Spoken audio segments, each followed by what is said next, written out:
Hello. Hello. We're back. It's been another week, and here we are again. We have not escaped Samsara. We every week we come back here to continue reading Aberration in the Heartland of the Real, the book that once begun never ends.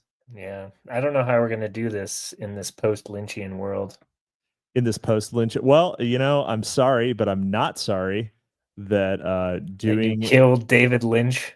a Blue Blur, Blue Velvet double feature last night on Drive Time Movie Night with Mike of Pole, featuring Cairo Smith and again Christopher Sandbatch, who is rapidly becoming the Thomas 777 of Drive Time Movie Night. He did 2 easier. He did three. He did 3 movies in 2 weeks, which is Wow. yeah. Although to be fair, the 2 double features we've done, he partook in. I would join if it wasn't on a Wednesday. I am always engaged on Wednesdays. Well, you're not invited either, so Well, agree to disagree. Yes, you are. I are actually have a welcome standing invitation. you do have a standing invitation. You do. You're welcome. You're welcome anytime. Gabe is going to be permanently banned from Good. all Tookies Mag projects. He should be banned from breathing. He should be banned from breathing. We charge Croatians by the minute. We actually charge them by the cubic volume of air that they consume. I will say I was perusing the Tookies backlog, and as an unpaid intern, I am the hardest working tugger on the Tookies Mag channel. Self-abusing does not give you extra standing in the company. No, I'm just saying, as far as content is concerned, the other 2 fellows are really lagging behind. I did a grab bag with Gabriel several weeks ago. Well, the thing is that Gabe, much like his father, Giovanni DiGiorno Panicotta, is Gabagool is great at sitting on content. Because I recorded an episode on his what was it?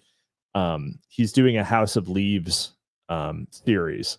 And I recorded an episode covering the Whalestow Letters companion poetry book before Christmas. So, I think mine was way before Thanksgiving. I think it might have even been like you said several September. weeks ago, but it was months. You're on months now. Gabe is on months. Gabe is bad. God damn it, Gabe. He's both morally bad and qualitatively bad. Yeah, I saw that meme he posted. I didn't like it. Didn't care for it. I liked the one where it was Sonic the Hedgehog shooting David Lynch. That was pretty strong. That was I gotta say, didn't care for it. Strong AI work. Yeah. So yeah, of course, rest in peace, David Lynch, the realist one, the surrealist one, even. My favorite weatherman is dead. That's true. Yes, that was his final work. His final work was telling you whether it was hot or cold outside. And which is, a little it's similar to his filmography, which is telling you whether it was hot or cold that in your heart. What? Do we get to criticize that the last Lynchian act was kind of a bummer? Well, the last Lynchian act was symbolic of the Palisades fire because he died of emphysema. So there was a subtextual meaning, as a true surrealist would. So, and Yarp, I seriously don't know what ethnicity Gabe is. Sometimes he says he's a Med, sometimes he calls himself Germanic, sometimes he's Slavic. Well, technically Croats are low Slavs, the lowest race of Slavs are the Croats. Yeah, they're the slaves of the slave caste. And they do their country does technically have a border on the Aegean. So I don't know. Does he count as a med? I don't really think he does. I don't count Bosnians as meds either, even though they technically have a port. So yeah, I'm just gonna say he's a Slav. He's a dirty Mexican Croat, which is the totally accurate. So oh, also, yeah, I think he actually is European on account of his inability to speak English properly. But he's an American of the spirit, I think. Honestly, you could just at this point you could European. make a Gabe AI and then just have him talk. It's just a random word generator. Yeah. Straussian, agentic. The AI is hallucinating. That means it's working. That means it's working. Gooner-esque. Internet enjoyer. Gabe. Gabe was banned for threatening the life of Todd Howard. However, he nudge, wink, wink. Totally has an account called Ezra Runaround. So just at Ezra Runaround, and you can find our boy on the Twitter, on the Zitter, as some say. Topping the charts better than Ezra. Number 2, Ezra. We're Ezra. Right below, worse than Ezra, but only slightly. Didn't want to fall to 4, which is just worse than Ezra. All right. Yeah. Do you have anything else, Hudson? Anything you just dropped an episode of the Cannon Fodder, yes, with Mr. Sandbatch, who he goes on drive time, to slum it a bit, but when he wants to put out that high quality content, he comes over to the Double Dealer. I will say that Sandbatch is really gunning for a seat at Tookie's Mag with all of the collabs going on in the sphere. The Tookie's Mag sphere, of course, includes the Double Dealer, according to no. The Double Dealer sphere includes Tookie's Mag. I think that's probably not true, according to the comment. That's according to certain authoritative commentators who have more followers than any of us combined. So I'm who afraid said this? Default friend. I'm afraid we have to defer. Wait, when did she say this? Don't worry about it. But all right, here we go. We're gonna get back into it. I hope everyone enjoyed the thumbnail for tonight. It's not often that I get to work a slur into the thumbnail, but guinea pigs, Italians. I'm glad you liked it. So, all right.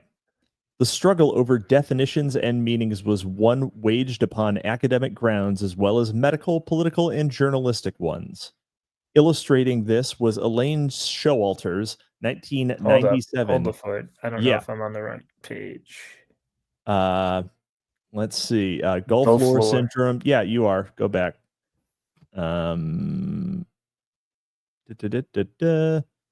It should be. Oh no, you're not. Go forward one. Elvis? Nope. It's the middle of the left column. The struggle. Yep. Got it. All right.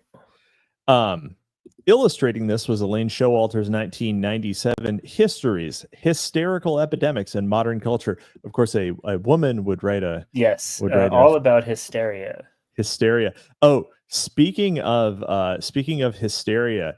I don't know if have you seen that YouTube channel where what's his name?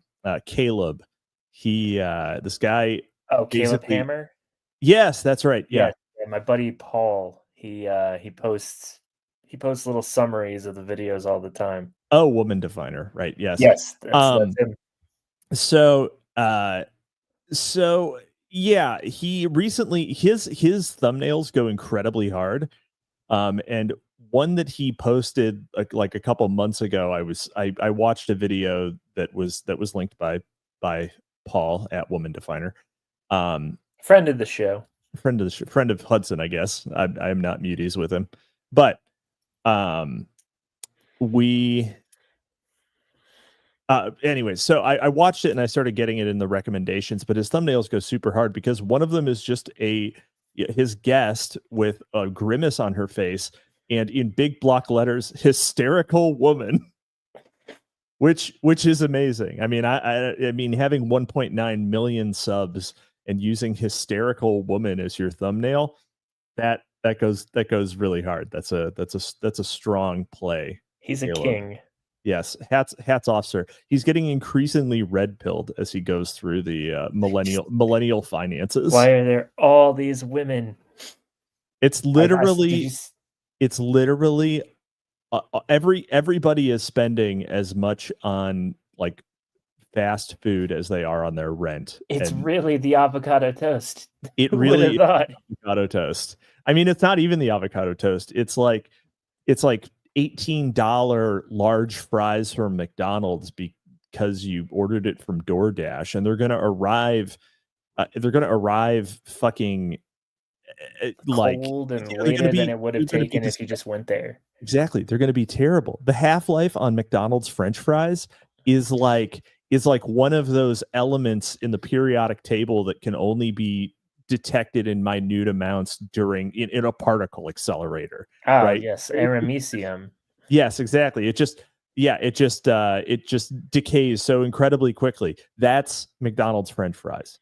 So if you're paying out the ass for them on like Uber Eats or whatever, you are fucking up. Just go there. If you want it, don't eat it.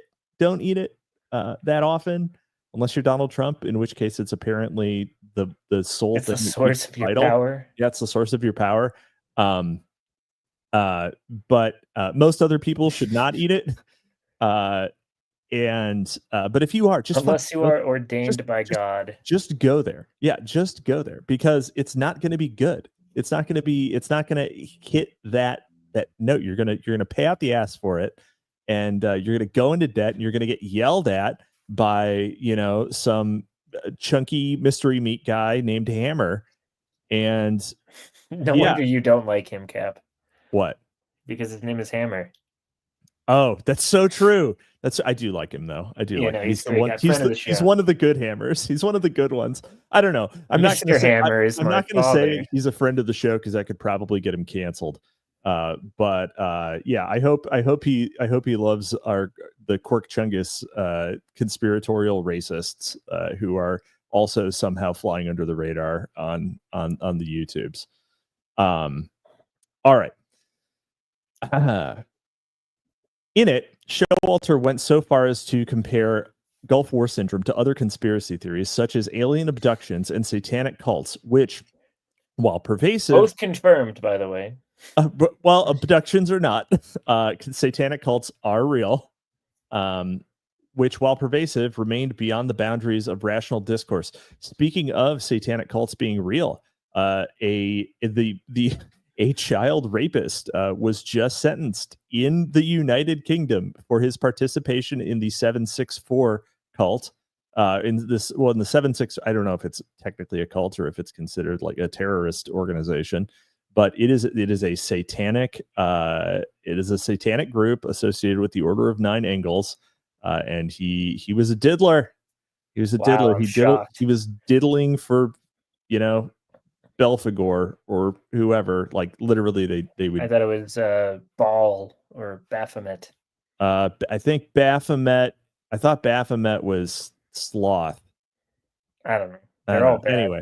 Yes, well, they are all demons. So, I don't know my demons very well.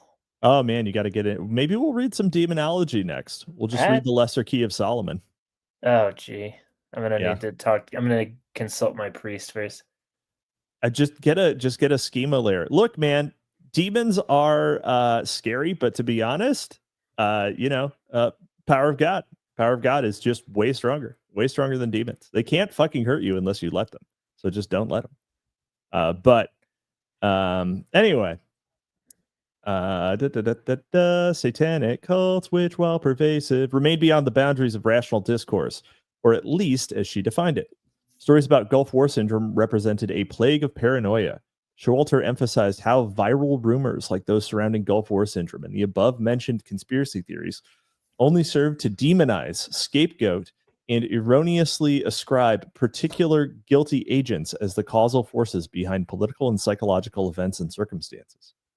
On the other hand, a growing number of academics theorizing about the meaning and implications of American conspiracy culture cited the preponderance of post-Watergate revelations about actual government conspiracies, cover-ups, and abuses to question whether any specific conspiracy theory was metaphorically rooted in, if not directly linked to actual ones, including Gulf War syndrome. Among them was Peter Knight, who in 1999 wrote, "It would come as no surprise to learn that the military is refusing to investigate properly, if not actually covering up the truth about the appalling catalog of illnesses associated with the war in the Persian Gulf. Illnesses quite conceivably caused by either careless or deliberate exposure of soldiers to unknown risk, be it pesticides, cocktails of anti-nerve gas, drugs, or, in one conspiracy theory, uranium-enriched missile casings." Despite the supportive approach taken by more sympathetic commentators like Knight, more often than not, Gulf War veterans seeking information about and help for their symptoms were dismissed and told they were psychosomatic in nature, evidence of their malingering, or that they'd succumbed to ill-informed, hysterical conspiracy theories. The last one's obviously false because women were not integrated into combat units yet. Shout out to Pete Hegseth. Yeah, don't worry, Pete. You can be drunk while telling women to go back to the kitchen anytime you want. Come on to Library of Mass Destruction, and we'll, you can tell us all your war. We'll have an open bar for you. Well, dude, totally would. We can hear your interesting and nuanced thoughts about Israel. Yeah, maybe not that one. No. We should let Pete talk. I don't know. Thus, some chose not to address or seek medical attention for their symptoms at all. Certainly, many of McVeigh's cohorts had become frustrated with the VA in their attempts. I would say so the weird thing about, Wendy's beating around the bush, but of course, the point here is that, sometimes people, they just call something a conspiracy theory to dismiss it. It's almost like it's a magical word that boomers hear. It's a magical phrase that boomers hear and just turn their brains off even more than they previously had. Well, I don't want to be a conspiracy theorist. Well, I don't want to think that maybe there are interests who would conspire in some way to, why would you think someone would do that? Just go on the news and tell lies? Why would the government lie to me? I pay taxes. They work for me. God, that is the most annoying boomerism. Like, I'm a taxpayer, you work for me. That is the worst one. It's so annoying. It hurts me in the cockles of my heart. We will now begin 2 minutes of boomer hate.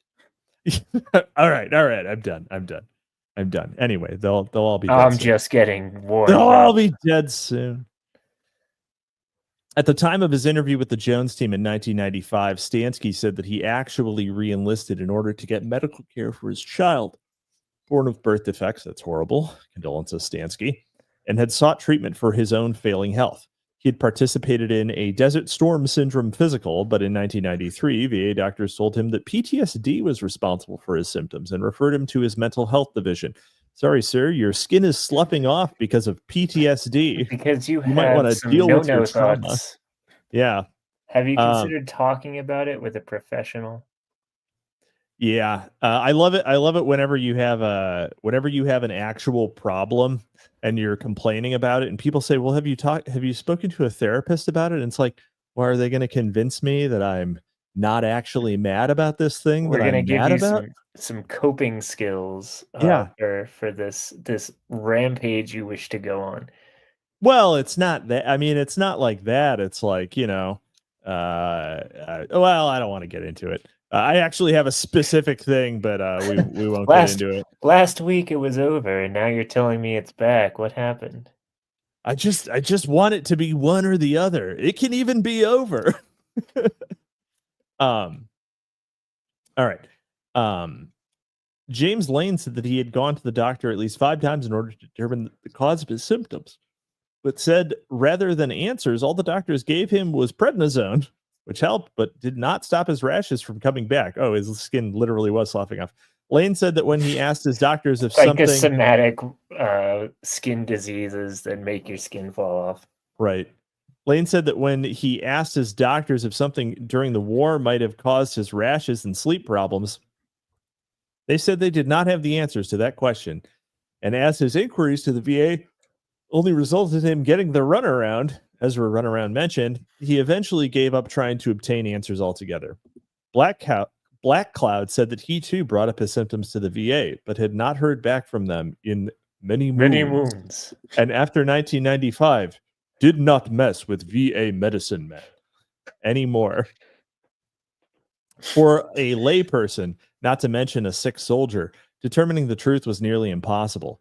For every scientific study arguing that no evidence of an actual physical illness existed, an equal number of simultaneously conducted studies with contradictory results argued the opposite. Do you need to take a nap, sir? No, I need to change. Soldier? I need to change my posture. Actually, I need to like lean into the mic, and then I don't yawn. It's weird. It's like it's actually a breath control issue. I should do more voice lessons. I should do more elocution lessons. But let's see. A number of studies continued to show that Gulf War vets displayed higher rates of physical illnesses when compared to the general civilian population, and argued that detractors denied this reality simply because it did not fit into known medical models. In Hartford and Hampshire, hurricanes hardly ever happen. Ah, yes, Susu Studio. It is often said that conspiracy theories tend to equate the absence of evidence to proof of a conspiracy theory. Certainly, the fact that pertinent government records detailing occurrences and circumstances related to possible causes of Gulf War syndrome, e.g., chemical warfare, logs, and military medical records, continue to go missing, failed to inspire confidence in official denials about the reality of Gulf War syndrome. Later revelations only served to bolster conspiracy theories about Gulf War syndrome and intensify the already contentious debate. Throughout the 1990s and 2000s, from various congressional investigations, scientific studies, and government admissions, a number of commonly suspected causes of Gulf War syndrome became more credible. Among those suspected causes that were initially dismissed, but incrementally became more plausible, were a number of chemical warfare agents such as sarin gas, depleted uranium, oil well fires, as well as various ingredients in the experimental vaccines and pills administered to soldiers, some of which are discussed in previous chapters of this book. It is crazy that an experimental vaccine might have caused some injury to some people. Whoa. I won't hear this. The government would never do that. They would never do it. Earmuffs, kids. Earmuffs, kids. I'm pretty sure CNN would have covered that. I'm pretty sure they wouldn't have censored people saying that maybe there were injuries resulting from a vaccine. I'm pretty sure. Warp Speed.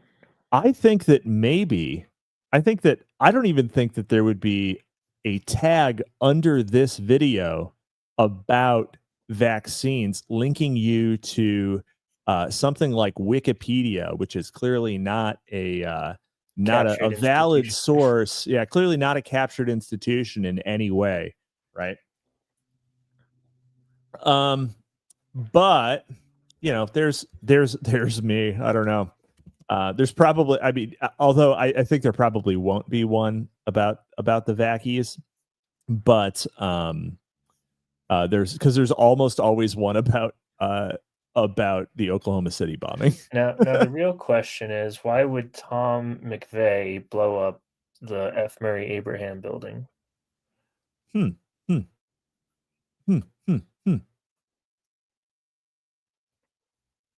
don't know. Can you think of any reasons? No, I want to watch Amadeus again. Dr. Zaius? No, Amadeus. Well, I hate every. Salieri was the real hero there. I just want to say The U.S. government seemed to recognize potential harmful exposures only after they became undeniable, often through investigative journalism. Official acknowledgement followed in June 1993, when officials in the Clinton administration and Walter Reed Medical Center publicly announced that the DU was used on U.S. tanks and artillery shells may have contributed to Gulf War syndrome. Among the thousands of U.S. troops exposed to depleted uranium was McVeigh's division, of course. Yep. Why would yes, biscuits He's and like the coffee. Forrest Gump of Yes, terrible things. biscuits and coffee. Why would Timothy Chalamet do something like this? Yes. In July 2000, Lou Johnson, the only cohort to acknowledge McVeigh's deteriorating health, wrote to McVeigh at the same time on death row awaiting execution. In his letter, Johnson discussed the ongoing struggles with the Veterans Administration and said he planned to go to law school because I'm sick of seeing vets get fucked by the VA and the government. If not law, then teaching. Maybe I can change some of these college kids' idiot thinking. He said after 7 years of fighting with the bastards at the VA who continuously fucked up his records, the Board of Veterans Appeals finally determined that his problems were service-related. And you got to think that McVeigh is reading this in his cell, like, oh yeah, I tried to do something about that. I did try to change some hearts and minds. You know, Lou, I'm glad it was all worth it just to get your letter. Yep. We gotta incinerating hearts and minds, folks. That's the other option. As the Rambo character reflected angst resulting from, among other things, the Vietnam-related Agent Orange scandal, fictional works of popular culture came to articulate shared environmental and political concerns raised by the mysterious and controversial Gulf War syndrome. Tracy Lett's fictional play, Bug, first performed in 1996, published in 2006, and adapted to film in 2007. That is on the list for drive time. I gotta get that. All right, I'll try to make that one. Okay, I'll hold that for you. Depicts a Gulf War veteran named Peter who confides to another character that during the war, Army doctors came in and really worked us over with shots and pills, ostensibly for inoculation, but there was something else going on too. A lot of the guys got sick, vomiting and diarrhea, migraines, blackouts. One guy had an epileptic seizure. Pete also began to feel funny, and the Army shipped him back into a military hospital in the United States where he meets Timothy McVeigh. Over the next 4 years, Peter says he and McVeigh were human guinea pigs, experimental test subjects for Army doctors who injected them with, among other things, various vaccines and inoculations that had devastating side effects. Peter tells bits and pieces of his story throughout the course of the unfolding plot, thereby building tension about whether or not many of the strange claims he makes, which he himself undoubtedly believes, are delusional or in some way based in reality. So actually, I just looked it up. There is a sequel to Bug in which a government agent has to try and find all these sleeper cell guys. It's called Bug Chasers. Yeah. I knew you were going to go there with that. Yeah, everyone Google that one. Everyone Google. Yes, Bug everyone Chasers. Google. It won't go poorly for you. We will wait. We'll wait for you until you come back with your eyes wide open to some of the things that go on in the world. A disturbing picture. I thought we were waiting.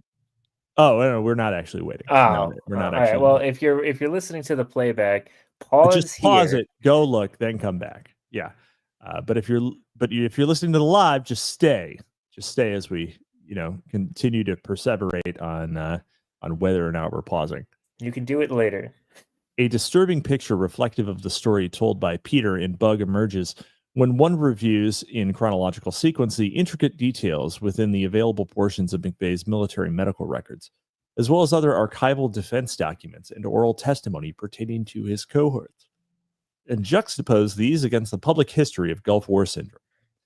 Only after McVeigh's execution, when in 2008, the number of Gulf War veterans reportedly suffering from ailments linked to Gulf War syndrome reached over 700,000, did the Department of Defense recognize it as a legitimate service-related illness. Good job, guys. And while money continued to be allotted for studies of its causes and treatments, to this day, no consensus exists. In 2010, the VA announced it was reviewing the 300,000 compensation claims filed by Gulf War vets, acknowledging that some of them have been wrongfully denied. More recently, a November 2012 study published in the Archives of Neurology found that 1 in 4 sufferers suffered from Gulf War syndrome symptoms attributed to nervous system damage resulting from exposure to neurotoxins, including the nerve agent sarin and widely distributed anti-nerve agent pills. Similar studies have argued that exposure to pesticides, in combination with exposure to these other neurotoxins, cause Parkinson's disease. The 2012 study divided Gulf War syndrome symptoms into 3 categories: cognitive and depressive, confusion and memory loss, described as similar to Alzheimer's disease, and severe chronic body pain, all of which McVeigh and his cohorts reported nearly 20 years earlier. Wow, it's amazing to me that Muhammad Ali didn't want to go fight in Vietnam, but he went and fought in the Gulf War. He went and fought in the Gulf War? No well, way. I mean, he got Parkinson's later on, so I'm guessing. Oh, okay. Yeah, that makes sense. Yeah, just like Michael J. Fox. Oh yeah, Michael J. Fox. I heard that he and McVeigh were bunkmates in boot camp. That's so true. I mean, Wendy Painting didn't mention it in this book, but she was just probably trying to spare Michael J. Fox the embarrassment. Alex P. Keaton fans on Suicide Watch. He was probably was he on Spin City when this was still on? I think he was on Spin City. I don't even know what Spin City is. I know Facts of Life, and I know the Back to the Future films and Marty McVeigh, Marty McFly. Who knows? All right. It's your kids, Marty. You got to do something about your kids. They're blowing up buildings. You got to stop them from enlisting. It's your wife, Marty. You got to do something about your wife. She's a whore. She's going to the bowling alley. McVeigh's viral conspiracy theory syndrome. Oh, was it Family Ties? Did I say Facts of Life? Thanks, Woodpit. Oh yeah. Wait, which one was Facts of Life? Was that the one with oh no. I'm thinking of Full House. Man, there are so many of them. So many F words. Well, at least it's not Family Matters. Oh man. Carl Winslow. Poor guy. He was there at the Murrah Building. Yeah, he didn't ask for that. Yeah, and then Timothy McVeigh threw a body outside of the Murrah Building and said, "Welcome to the party, pal." Right. Yeah. It's weird. Who was that guy? Reginald Vell Johnson was the actor for Carl Winslow. Wow, good pull. Reginald Vell Johnson. Yeah. I mean, he was America's favorite black cop. He just got typecast and played the exact same character. So theoretically, Die Hard takes place in the same world as Family Matters. I don't know. My favorite black cop is probably Danny Glover in Lethal Weapon, specifically Lethal Weapon 2. Yeah, but Danny Glover never got a syndicated sitcom. So yeah, but Danny Glover was too old for this shit at the time. That's true. He's always been too old for this shit. And he was too old for Gladiator 2, but he did it anyways, and he kind of fucking ruined it. No, that was Denzel. Oh, that was Denzel. No, Danny Glover really was too old. He was. They didn't cast him as the Emperor. The last thing that I know Danny Glover was in, I think it was like, I think it might have been a Tyler Perry film even, but it was, was it Ashton Kutcher's Guess Who? Where it's Guess Who's Coming to Dinner, but it's reversed. Maybe it's a white guy. Yeah. Ashton Kutcher plays the boyfriend. Oh my god. Oh my god. Martin Lawrence is the father. I think Danny Glover's the grandfather. There might be something else, but it was definitely like one of those films. Yeah. Yeah. Man, if Danny Glover's even alive, I would actually watch that. I would watch that. Maybe that's the drive time. We'll do the double feature with that and Bug. It'll be great. Okay. McVeigh's viral conspiracy theory syndrome. 2 weeks after the Oklahoma City bombing, the FBI conducted an interview with Peter Salino, name changed, a Buffalo resident suffering from HIV who volunteered at a local nonprofit AIDS awareness outreach program. They just stand outside and shout, "I have AIDS," so that you're aware. You're a little too good at that, Cap. Sorry. Did you sit on something? I'm get up real quick and sit back down again, a whole bunch. All right. Salino said that he first met Timothy McVeigh in 1992 when his supervisor at the program directed him to contact Tim, a man who had called the outreach office claiming to be a student at Buffalo State University who was interested in volunteer work. Throughout the following year, he and Tim met regularly.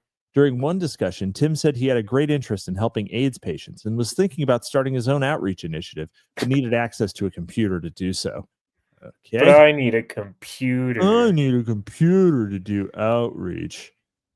Salino described Tim as a strange and contradictory person who was vague about where he lived and said that on at least 3 occasions he had dropped Tim off at the Buffalo VA Medical Center. Tim told Salino that he was undergoing treatment there for manic depression and paranoid schizophrenia and said he sometimes blacked out, and while he could perform tasks in this state, he later had no memory of what he did. He explained that the blackouts usually lasted for 2 to 3 days, but that one had lasted nearly 2 months.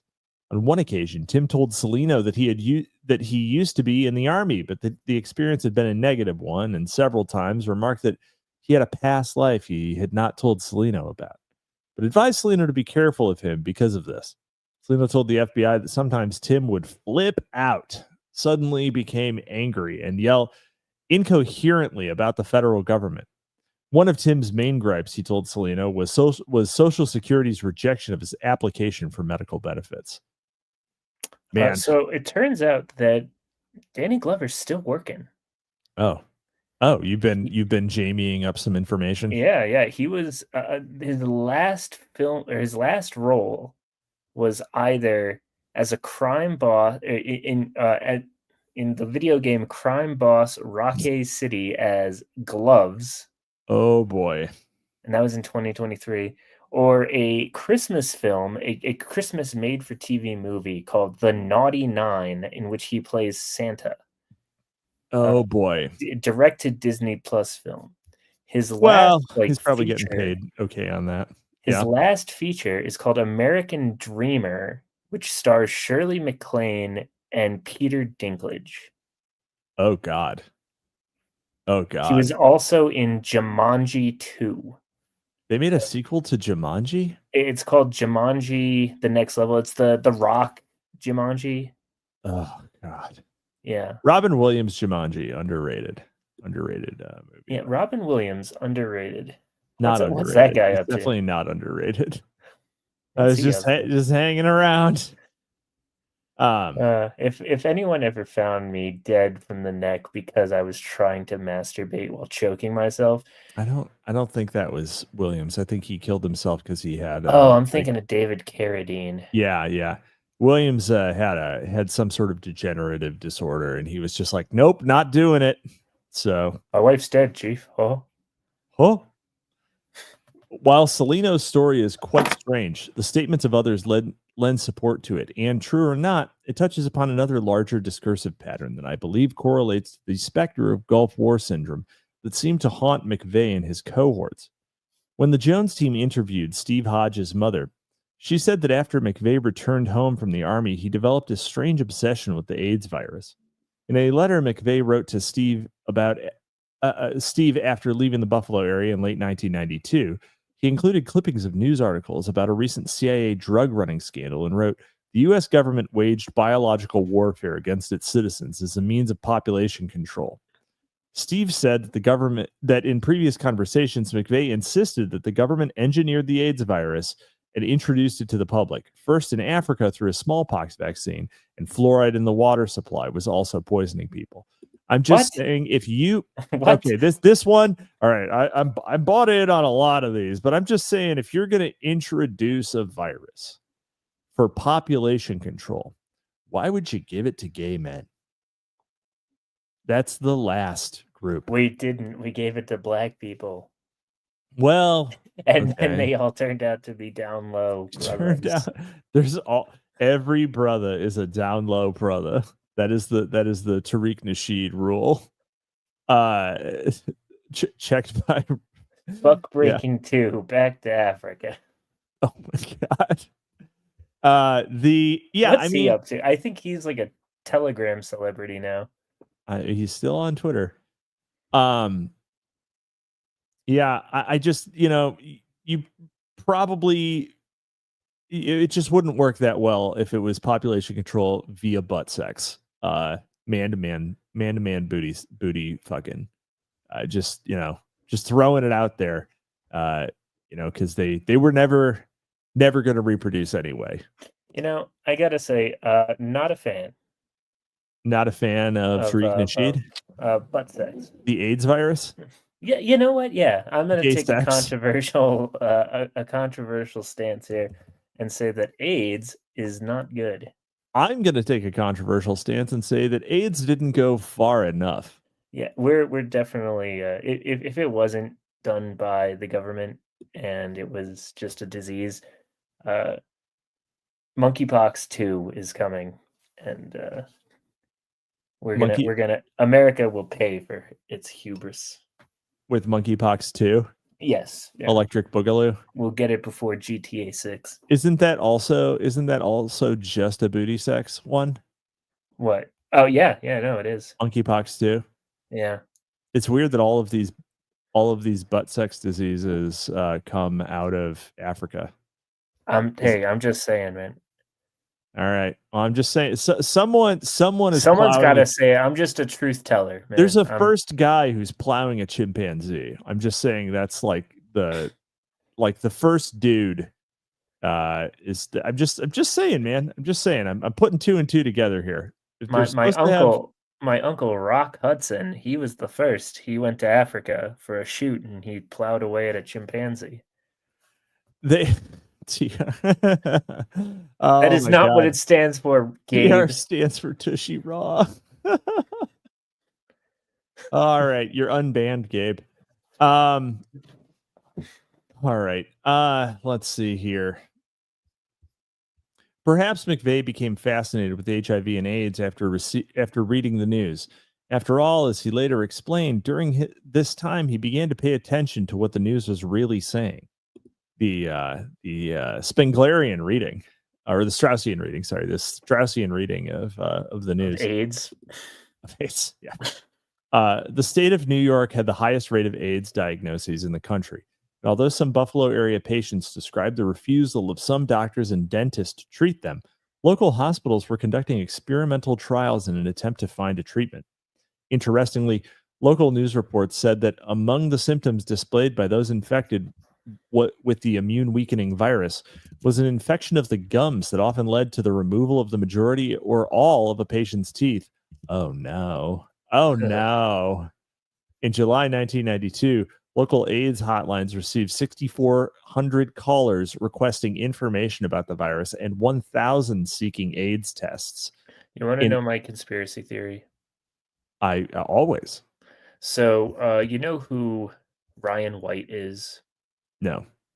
He was the kid who from Indiana who got AIDS from a blood transfusion. Oh, okay, yeah. So my theory is that the government let it happen because they didn't want it to be known as a gay disease. Why would they not want that? So that, people would give a shit. Oh. You think? I think they intentionally. They didn't target that kid specifically, but they're like, yeah, let's give a kid AIDS. Fuck this kid in particular. Okay, so basically they were like, put it in the transfusion system, and let's roll the dice. Let's roll the dice. We'll see how far it gets. I have no evidence for that other than a hunch. But I've been wrong before. Are you saying that the public health that public health industry would Tony Fauci would never did anything wrong? Would pass out false information or cause injury to the public in order, like in some sort of twisted greater good sort of reasoning? I'm Is not that what you're saying it. suggesting? I'm saying that there's a book called The Real Anthony Fauci by Robert F. Kennedy that has not resulted in any sort of libel lawsuit. Interesting. Yeah, I mean Fauci is smart, I guess, doesn't want the Streisand effect, right? Yeah, I mean, he certainly wants to be Barbara Streisand in that Barbara Streisand. Anyway, he's a giant robot. in an unrelated initiative that same month, the Buffalo VA established their Gulf War Registry. Earlier in March 1991, doctors from Walter Reed Army Medical Center warned that Middle East infectious diseases could manifest several years after their contraction and banned Gulf War veterans from donating blood after 27 of them contracted a parasitic disease. By November 1994, newspapers warned of a newer threat faced by U.S. troops described as more insidious than Iraqi tanks or Haitian machetes. While it is unknown I will how say Haitian machetes have so far been undefeated. undefeated, well, I mean, yeah, in a machete to machete fight, a Haitian machete is going to do. I mean, maybe a Rwandan machete could stand up to a Haitian machete. Here, take my +4 damage Haitian machete. If it doesn't kill you on contact, you get AIDS. Right. The Haitian machetes look weirdly like giant butter knives, though, just because of they like to. Well, I was talking to a friend of the show, General Barbecue, the other day, and he was telling me that the reason they look like giant butter knives is because he cuts through his enemies like hot butter. Like hot butter. I cut through them like a hot butter. And then he eats them like Red Lobster. Like a Red Lobster, like the bottomless shrimp deal at Red Lobster, like the bottomless pastas at Olive Garden. He said, "Oh yes, we have Olive Garden. We're not animals." He loves the Port-au-Prince Olive Garden. General Barbecue.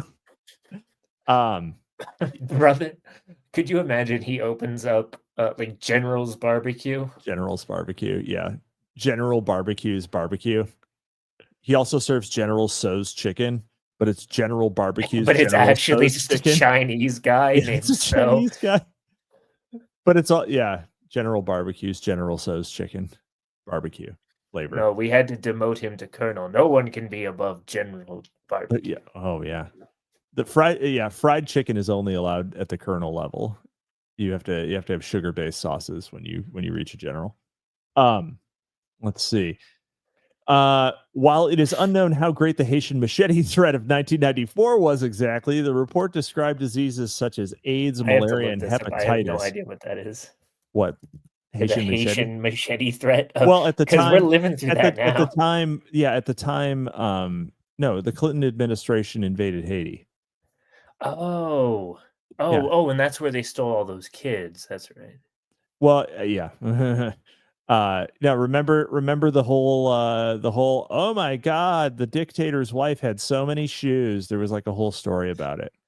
Like every time a dictator fell in the Clinton administration, there was always like some shit about how their wife was a bitch. Like Ceausescu in Romania. You just hear Bill Clinton's like, maybe we weren't so different after all. Oh, poor guy. I kind of see a bit if of only myself we could have found out peace. He had a real battle axe. I know. Did you ever see the Charlie Sheen movie Hot Shots and Hot Shots Part 2? I did, yeah. The part where he's fighting not Saddam Hussein, and the phone rings and it's his wife. Oh. So he's like, oh, he's not here right now. Yeah. Because even Saddam Hussein, don't we hate our wives, fellas? No respect. Yeah. I mean, but I think that we do need to bring back the boomer wife joke. I mean, I loved Rodney Dangerfield, but yeah. We do need to bring back the boomer. Okay, I looked up Haitian machete threat, and the first thing that came up was the Haitian Machete Fencing Project. I don't think it's actual fences. I believe it's I see. It's a martial art of Haitian machete fencing. Yes. Let's just swing it wildly, right? Yeah. No. Apparently, they got it from the French before they, killed them all. Huh. Interesting. Huh. I am kind of interested. Why didn't we teach in, them how to play baseball? Yeah, the Dominican Republic really fucked him up on that one. But there's also this the genetic component. Anyway, the report described diseases such as AIDS, malaria, and hepatitis as the new Iraqi tanks. AIDS is the new tank. We're on 8th generation warfare, folks. Some reports suggested that despite their immunizations from things like hepatitis B and rabies, the fear of chemical warfare and AIDS alone was enough to cause soldiers to develop symptoms linked to Gulf War syndrome. That doesn't seem fucking true. In fact, given his voracious consumption of news, McVeigh likely came across at least a few of the many reports that established links between Gulf War syndrome and immune system reactions or failures, and to HIV in particular. Killshaw noted that both media reports and the vets she spoke to make explicit links between HIV and AIDS and Gulf War syndrome. On a number of occasions, McVeigh's army doctors ordered AIDS tests for him. Is that why he was so skinny? I mean, yeah, it's like teeth are falling out. He looks, Timmy got a touch of the AIDS. Was Timmy a little sweet? Was he a little sweet? I mean, he learned it from watching his mother. Oh, man, just getting fucking railed all the goddamn time. Mickey, what are you teaching your boy? What are you teaching the boy? Although, that is kind of like, I don't know, reading transness into like Uncle Ted. Maybe that's why they were such good pals. Oh no. They fucked. You're saying they fucked. I'm not saying that, but I'm not saying it. You're not saying it. That would be sad. I know. And in fact, we know they didn't fuck because that information Ted didn't die of AIDS. Well, that information would 100% have been released. Right? Like if the government had that information, because obviously they would know. But if the government had that information and it was, they would release it. They have some sort of actual proof. Okay, so to demoralize people. Okay, so there was a documentary put out by Netflix on Ted Kaczynski, right? Okay. And it was like, it's called like Ted Kaczynski in his own words. And it was his writing, like an analysis of his letters and the interviews that he gave. And he had really girly writing, and he dotted all of his I's with hearts. Is that what you're going to tell me? Yeah, no, that's how they found him. His brother was like, "Oh, I know somebody who writes really gay like that." I know somebody who writes like a fucking fur. my gay brother. He lives in his gay goon shed out in the middle of the woods. His name's Gabe. His name's Gabe. Can't even. No, but yeah, there was. He had some writings because he did, at least some say he suffered with autogynephilic symptoms, right? And this psychiatrist that they got on to interview to talk about it is saying, like, oh yes, no, I conclude that he definitely wanted to be a girl, but that in no way means that trans people are mentally ill. Like, she was really trying to thread the needle between, claiming him, Ted Kaczynski says trans rights, but also not extrapolating anything from that. I mean, one would have thought that being against technological society, he would also be against transhumanism. Yeah, I believe he did specifically call out the Frankensteins that quote unquote mess with nature. Well, based as usual, not changing any of that. Yeah, I just look, everyone in history was gay and also simultaneously horrible abusers who died at the age of 16 and never enjoyed anything at all. It's the best it's ever been. Go dumpster diving it's the best of times. It's the worst of times. It's the best it's ever been. The history was terrible. It was all white guys doing, whatever they wanted. Sounds awful, doesn't it, folks? Anyway, let's see. Where was I? Yeah, ordered AIDS tests for him. And while a routine practice, his continued but secret medical visits led to at least one of them. Later, quite a few studies found that many of the symptoms commonly linked to Gulf War syndrome were analogs to various acute chronic illnesses, persistent viral infections, and autoimmune deficiencies, including HIV, AIDS, herpes, hepatitis, and papilloma, the later commonly causing persistent blister-like warts on a number of areas, including the feet. More than a few studies. So we've got teeth falling out. We've got foot problems. What are we doing? I think Timmy was a friend of Dorothy. You know, he listened to a lot of Freddie Mercury albums. He was a down low soldier. Part of the Rainbow Coalition. If he would have been a log cabin Republican, were he to join a party. You know, he's let's just say he was a little light in the combat boots. Yeah, he was a real Milo Yiannopoulos. He's creative. Yep, creative. An artistic kid. He's got the artism. Yeah, the artism. Including the feet. More than a few studies reported that patients treated for Gulf War syndrome responded positively when treated in the same manner as those treated for autoimmune deficiencies. Bashed in the street and handcuffed to a trailer hitch? That doesn't seem likely. Including repeated rounds of strong antibiotics. Rather than being an illness rooted in a patient's mind, these studies further emphasize that anxiety itself weakens the immune system and exacerbates these types of chronic illnesses. What was Tim McVeigh doing at the time that Eazy-E got AIDS? Eazy-E. Yep. All right, so he wasn't all bad. He did do some good in the world. He did give Eazy-E AIDS. In 1999, the Association of American Physicians and Surgeons linked several chronic illnesses, including Gulf War syndrome and AIDS HIV. So mycoplasmal infections resulting from microorganisms that display characteristics of both viruses and bacteria, and reported positive results from treating them with antibiotics, vitamin support, and immune enhancers. In some ways, Eazy-E walked so that Diddy could run in terms of parties. The all-white party so that the stains don't show.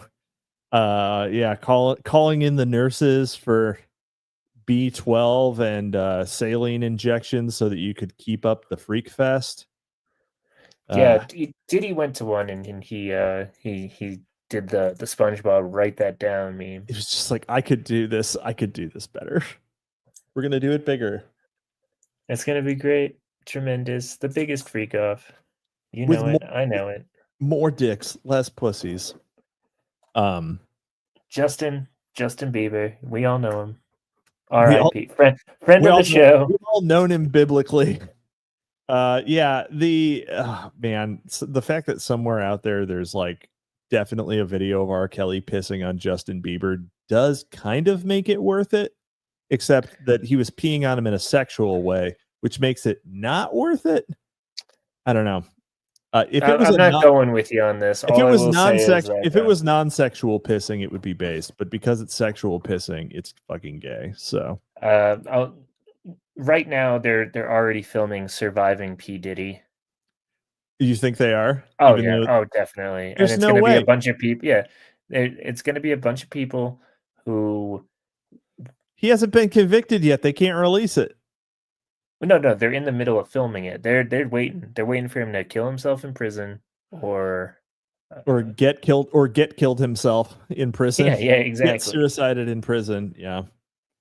All right. A scientist whose research was described as something that might be seen on the X-Files had been commissioned by the VA to study the role of microplasma in Gulf War syndrome. Believed that as it appeared in the blood of Gulf War vets, it seemed genetically engineered and resembled a gene from HIV. The scientist's claim is similar to a vet featured in a magazine article that claimed one of the preventative injections administered to some soldiers included an untested component chemical resembling HIV genes. that creates an immune weakening condition that allows for the development of AIDS. That does sound like it would be HIV genes. So all right, Gulf War syndrome. It's just HIV. Okay, all right. I'm on board. Eventually, after years of previous what were denial, they doing in that desert? Yeah, the Pentagon incrementally acknowledged that the experimental anthrax vaccines given to U.S. soldiers during the Gulf War contained the adjuvant squalene. It was just AIDS. We were injecting our soldiers. The adjuvant was squalene. Yeah. We ran out of saline adjuvant, and we needed to just use extra HIV blood we had sitting around. It turned out that not only had officials Magic Johnson was doing a USO tour. That's what happened. Something got messed up. It turned out that not only had officials repeatedly lied about the relationship of squalene throughout the 1990s, the U.S. military conducted experimental tests of vaccines for, among other things, AIDS, HIV, malaria, and herpes using civilians and soldiers, while the Pentagon in other countries, including Thailand, conducted experimental trials of HIV vaccinations not authorized in the U.S. I wonder why they not beating those charges. That's right. In fact, by February 1996, Gulf War syndrome had come to act as a powerful metaphor for disease, and for a generation of Americans who suspected that Gulf War syndrome itself had been created by the hubris of modern science, one of our terrible Frankenstein monsters. No, I don't have AIDS. I have Gulf War illness. I'm a patriot. I'm a hero. I don't have AIDS. I'm a Frankenstein. Technically, Frankenstein was the name of the scientist who gave you the disease. Yeah. Conspiracy theories about the government's responsibility. Now we're getting into Rocky Horror Picture Show. Frankenfurter, yeah. Conspiracy theories about the government's responsibility for the creation of Gulf War syndrome were similar to those about AIDS.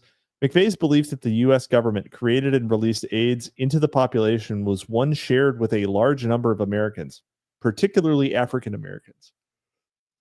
Cultural commentator Jody Dean wrote that the growing popularity of the AIDS conspiracy coincided with speculations during this same period that the CIA introduced crack cocaine into the black community. Both conspiracy theories, said Dean, had roots in the Tuskegee syphilis experiments, another time where the government just gave people an illness for no particular reason. Well, no, this was for science. Yeah, for science, which is of course can be a justification for anything as long as you're part of. It turns out that people don't like having hepatitis. Write that down. Write that down. This has been a great study. Yeah, where's the control group? Well, I'm the control group. I haven't injected myself with hepatitis. I feel great. Plus, I gave all these black college students, hepatitis, so that's cool. I told them that they were signing up to be airplane pilots in the World War II. Yep. Nope. Imagine being at Tuskegee and you're either a pilot or you have hepatitis. Yep. The two genders. Other unethical medical practices and genocidal practices historically and systematically employed by the U.S. government to, do some stuff. So the fucking it's great how like somehow when you mention the Tuskegee experiments, it's always cast as a black thing and not a don't trust the government or don't just say, oh, it's fine if it's for science. No one ever has those interpretations. It's always another like list on the grievances, which, I mean, to be fair, actual grievance, but like that is not, you should not say, well, it's fine, I'm white. It'd be fine if they did it to Whitey, but yeah, like the problem here isn't necessarily that the people that they injected it with were not a representative sample of the demographics of the country. Like that's not the main issue. Are you telling me that the Tuskegee Institute was captured by DEI? kind of the opposite. No, Anyway, what? I don't know. I'm not seeing a lot of white guys getting infected with syphilis. Oh yeah, you want equal injections for the white man. That's what you're saying. That's what you're arguing for.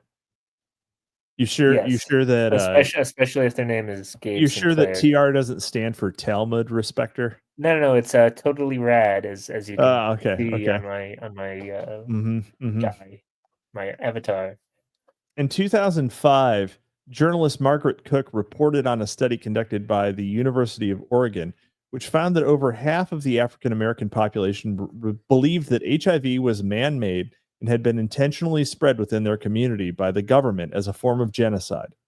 According to this HIV was Let me created in get you with the deep lore, son. HIV was created in chimpanzees by the CIA and in chimpanzees by the CIZ in the 1950s and first Are introduced you to the telling me public we've got chimpan AIDS? two chimpanzees. That's right. Introduced the public via polio vaccines and later within the gay population through experimental hepatitis vaccinations. Others simply believe that But one way or that another, doesn't make sense because then how did it get to black people specifically if it uh, went to the gay population? the booty holes, bro, booty holes. Them down low brothers. I think they probably meant the 1950s into black people in the 50s in the polio vaccines. Oh, I see. So And Jonas later within Salk the really was a villain. well, he actually kind of was a villain, but you can talk to David about that one. Later within the gay population through experimental hepatitis vaccines. Others simply believe that one way or another the community functioned as government guinea pigs. The continued belief in conspiracy theories of this type, founded upon actual experiments on humans involving radioactive isotopes, viruses, psychoactive drugs, cancer cells, mustard gas, fluoride, various vaccines, as well as chemical and biological weapons that continued well into the 1990s. The unwitting test subjects included, among others, soldiers, prisoners, veterans, cancer patients, and children. Cook, for one, did not discount out of hand such seemingly paranoid scenarios as ridiculous or implausible, and like Dean, opined that suspicions and conspiracy theories about the government science experiments were not as outlandish or unfounded as they may first appear when the practices of the U.S. after Nuremberg are considered. Cook warned that even if the government did not create AIDS, its previous abusive research practices posed a danger nonetheless, as victimized individuals and populations may be suspicious of and reject, for good reason, harmless protective measures such as vaccines when offered. Harmless ones. I wonder what that would be like. Me Um, neither. the I never subscribed to modern science. there was I like in Eastern medicine that they just tell you to drink tea. yeah, it's good tea too. It's tasty. Actually, sometimes I get a little bound up, and when I get bound up, I reach for mallow root, which is the Chinese cure for needing to make a deuce. It's just a little root, and you make a tea out of it, and it tastes slightly sweet. It's very pleasant, and it's like drinking 3 pots of coffee in terms of its effects. Its effectiveness. Yeah, it really works. It really works. It really works. It just works, folks. Yeah, You want to shit on that mountain? You can go shit on that mountain. you can go shit on that. You can climb that mountain and take a crap on it. It just works. Yeah, I mean, there were in the fucking 60s. They were testing like various airborne agents in public housing complexes. Like right when urban renewal was happening in the 60s. Oh my god, it was crazy. Like it's just shit has gone on. Yeah, They've never stopped. There's been so many shenanigans. Yeah. Why would you think they would have stopped? Why would anyone believe that? It's not like anyone ever got in trouble for shenanigans. Why would they stop? Yeah, exactly. It's like, was, oh boy, that's a bad thing. Oh, that was embarrassing to all these people who like were already retired or whatever. And the whole boomer mythology of like Watergate was when we stopped trusting the government. It's like no, No, actually, you probably should have stopped trusting them a long time before that. Yeah. In fact, Watergate is just another symptom of the institutional rot that has Yeah. taken over the new Babylon. Whoa. We need to make Babylon great again. Oh fuck, where is this? Yeah, okay. Further, throughout the 1990s, the government made a number of admissions about just such experiments that had occurred decades previous, but obviously they didn't mention any of the ones that were going on in the 90s. A presidential advisory panel established in 1994 resulted in the declassification of documents pertaining to the use of civilians and soldier guinea pigs. The panel found that while the great majority of these had been conducted to advance biomedical science, the intent of many was to advance national defense interests. Okay, I mean, it doesn't matter if it doesn't matter what the intent was, right? Who fucking cares? The committee issued an official apology and paid settlements to many of the victims, an act of public apology and performance of public contrition that cultural theorist Bridget Brown noted had become commonplace and almost comical by the 90s.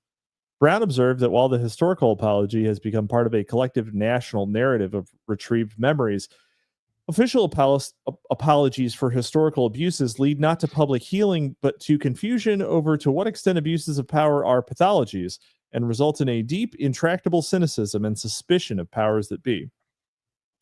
Yeah, which is Oopsie doopsie. Oopsie poopsies. Yeah, I mean, they had not yeah, like obviously they didn't declassify any of the bullshit they were doing in the 90s at that time, but it's since been declassified. So, I mean, yeah, it's just wait 20 more years, right? When all the boomers are well and truly dead and we find out what like the extent of what was going on. I mean, when the Gulf War files, when the Great War on Terror get files get declassified, it's going to have exactly what you think is in it. Wait. You're telling me that we didn't actually think there were weapons of mass destruction in Iraq? I'm hearing this for the first time. I'm hearing this now for the first time. Are you saying that they had reasons to believe that there weren't? Are you saying that maybe, there were certain some radar signals were spoofed during 9/11? I'm not saying that. I don't actually know that. I don't know. Maybe we'll find out what the fuck happened to Tower 7. Who knows? No. No, all the files on Tower 7 were actually in Tower 7. Tower 7. Yeah, all the investigations of Tower 7, right? Were placed in Tower 7 hyperstitionally moments before its implosion. Well, actually, what was inside Tower 7 happened to be a lot of the files for the Pentagon's audit, the one that they failed like a month before. Oh, funny. Yeah. Well, I mean, Weird how that happens. I mean, the Pentagon fails audits because they do black ops and do whatever they want with it, with the money. Like that's You that's think why we're they actually fail. spending $20 on a nail and $500 on a hammer? Yeah, we're not actually spending $500 on a hammer, guys. We're giving that money to Our greatest ally. Yeah, we're giving. Well, I mean, or random terrorist cells in the Middle East or in countries that we don't like. We're just I already covered that. destabilizing regimes, bud. Yeah, well, yeah, exactly. Hey. Toyota Hiluxes might be cheap, but try getting them into the desert. So yeah, Toyota Hiluxes are individually pretty inexpensive, but try shipping them to Hyperborea. It's hard. The worst part is with these tariffs that are definitely coming, I'm never going to get a decent pickup truck. I mean, they could just repeal CAFE standards. They could, but I don't think they will because they won't because of Musk. Yeah, that would that'll fuck eat with Musk. Like, no, who's going to want to buy a Cybertruck when you can get a Chevy S10 for like 20 grand? Why the fuck don't they just make? I mean, I just want Toyota to make a hybrid Hilux so that it passes CAFE standards and I can drive one. I want it to be I want a big gas guzzler, one that is obnoxious because I'm an American. But Hiluxes aren't big. No, I know. They're They're like light trucks. They're just utilitarian. Like they're exactly what you want out of a light truck. Nothing is allowed to be utilitarian. it's not the CAF standards that are stopping the Hilux from getting here. It's the chicken tax. It's some stupid fucking government tariff on Japanese steel because the Germans didn't want to buy our chicken or something like this after World War II. Seriously? I shit you not. In Oh. fact, Toyota just put out they're going to have a $10,000 pickup truck available everywhere else in the world except for here because the tariffs on those vehicles would be too high that they wouldn't be able to make a profit off them. That's the only reason that the Hilux doesn't get here. Because they're too efficient. They're too good at building them. Oh, God damn We it. could do a trip to Mexico. We could go and buy a Hilux there and then bring it to the States. No, you couldn't. They wouldn't let. I mean, you'd have to pay the entry tariffs at the point of entry. No. You see, I'll just get my plates from my car here. I'm pretty sure they'll fucking notice it's a Hilux. All I'm saying, no. If a bunch of Mexicans can sneak in, I can get a truck into the U.S. You will not. You will fail. You will fail to get a Hilux across the border. I guarantee you. That would be a fun Mr. Beast challenge. We hired 500 Mexicans. We hired 500 Mexicans in Tijuana, and they're all none of whom had a visa. A Hilux over here piece by piece. Yeah, the first one to hit this button, getting in however they want. Yeah, just like it's the great race, but it's only for illegals. Actually, we should do that. That's not illegal. Would it be illegal? Would it be considered? I don't know. Let's go to the incentivizing people to cross the border illegally. Yeah, we're not allowed to do that. We're not the president of the United States. Right. Hey-o. Yeah, or the border czar. Oh my God. Did you hear? Oh God, no. No. Let's get into some rank punditry. We're having too much fun. Okay. Well. Oh man, Kamala Harris's house. 2 people were caught inside of it during the Palisades fires in L.A. And she was not there, obviously, but 2 people were caught inside. Will not be having charges pressed against them for burglary because allegedly there was not enough evidence, even though it all burned down. No, even though the charge for like burglary means you are inside of a building without permission. That's the definition of burglary. You see, officer, the building wasn't there anymore. There's no evidence that there was ever a building here. Yeah, I mean, it's crazy that you can break into the sitting vice president's house. Right? Well, I wonder if this is like a Paul Pelosi situation. Well, that neither of them were there. Right. Well, we were actually stuck in the basement. They were just the gimps. The gimps got caught in their cages. Right, they just had a giant hamster bottle of water. If they're hot, if you're hot, they're hot. Let them out. Let them out. Anyway, so we're in this weird time period where there are actual conspiracies being done by certain actors in the government, but then all of the visible members of the government are absolute retards. Like there's a deep state. Yeah, it's almost like there's a permanent. It's almost like there's a permanent bureaucracy. It's like some sort of sovereign. Adept sovereign. God damn it. I for one would love any sort of sinecure in the deep state because obviously Donald John Trump is going to need to replace those people. So just call up old Cap. I'm real easy to get in touch with. You just have JD follow me back. Have at real Donald Trump follow me back, and we'll talk. Yeah, just answer my DM, Donald. Answer my DMs. This is my job application right now. I'm so My whole body of hardcore. work here.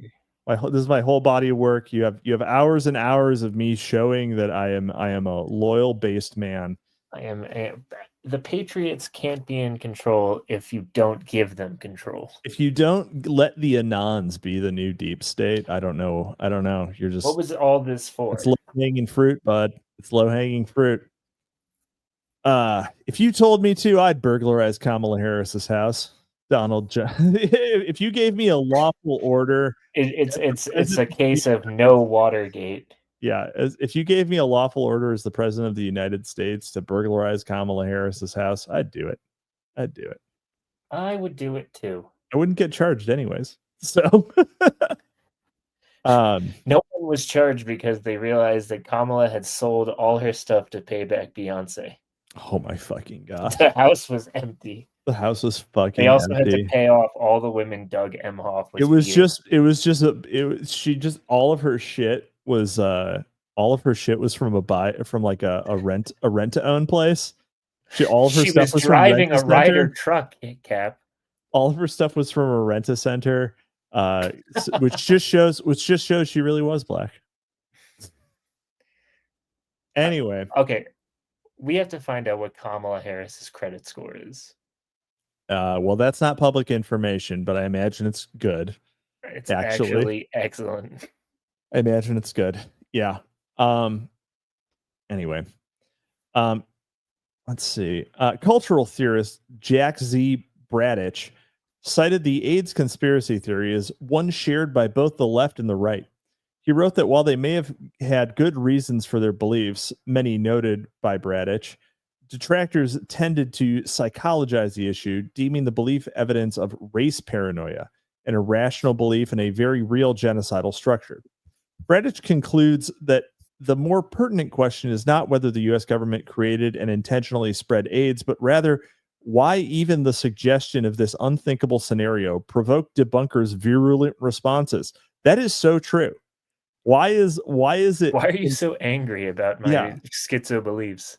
Exactly.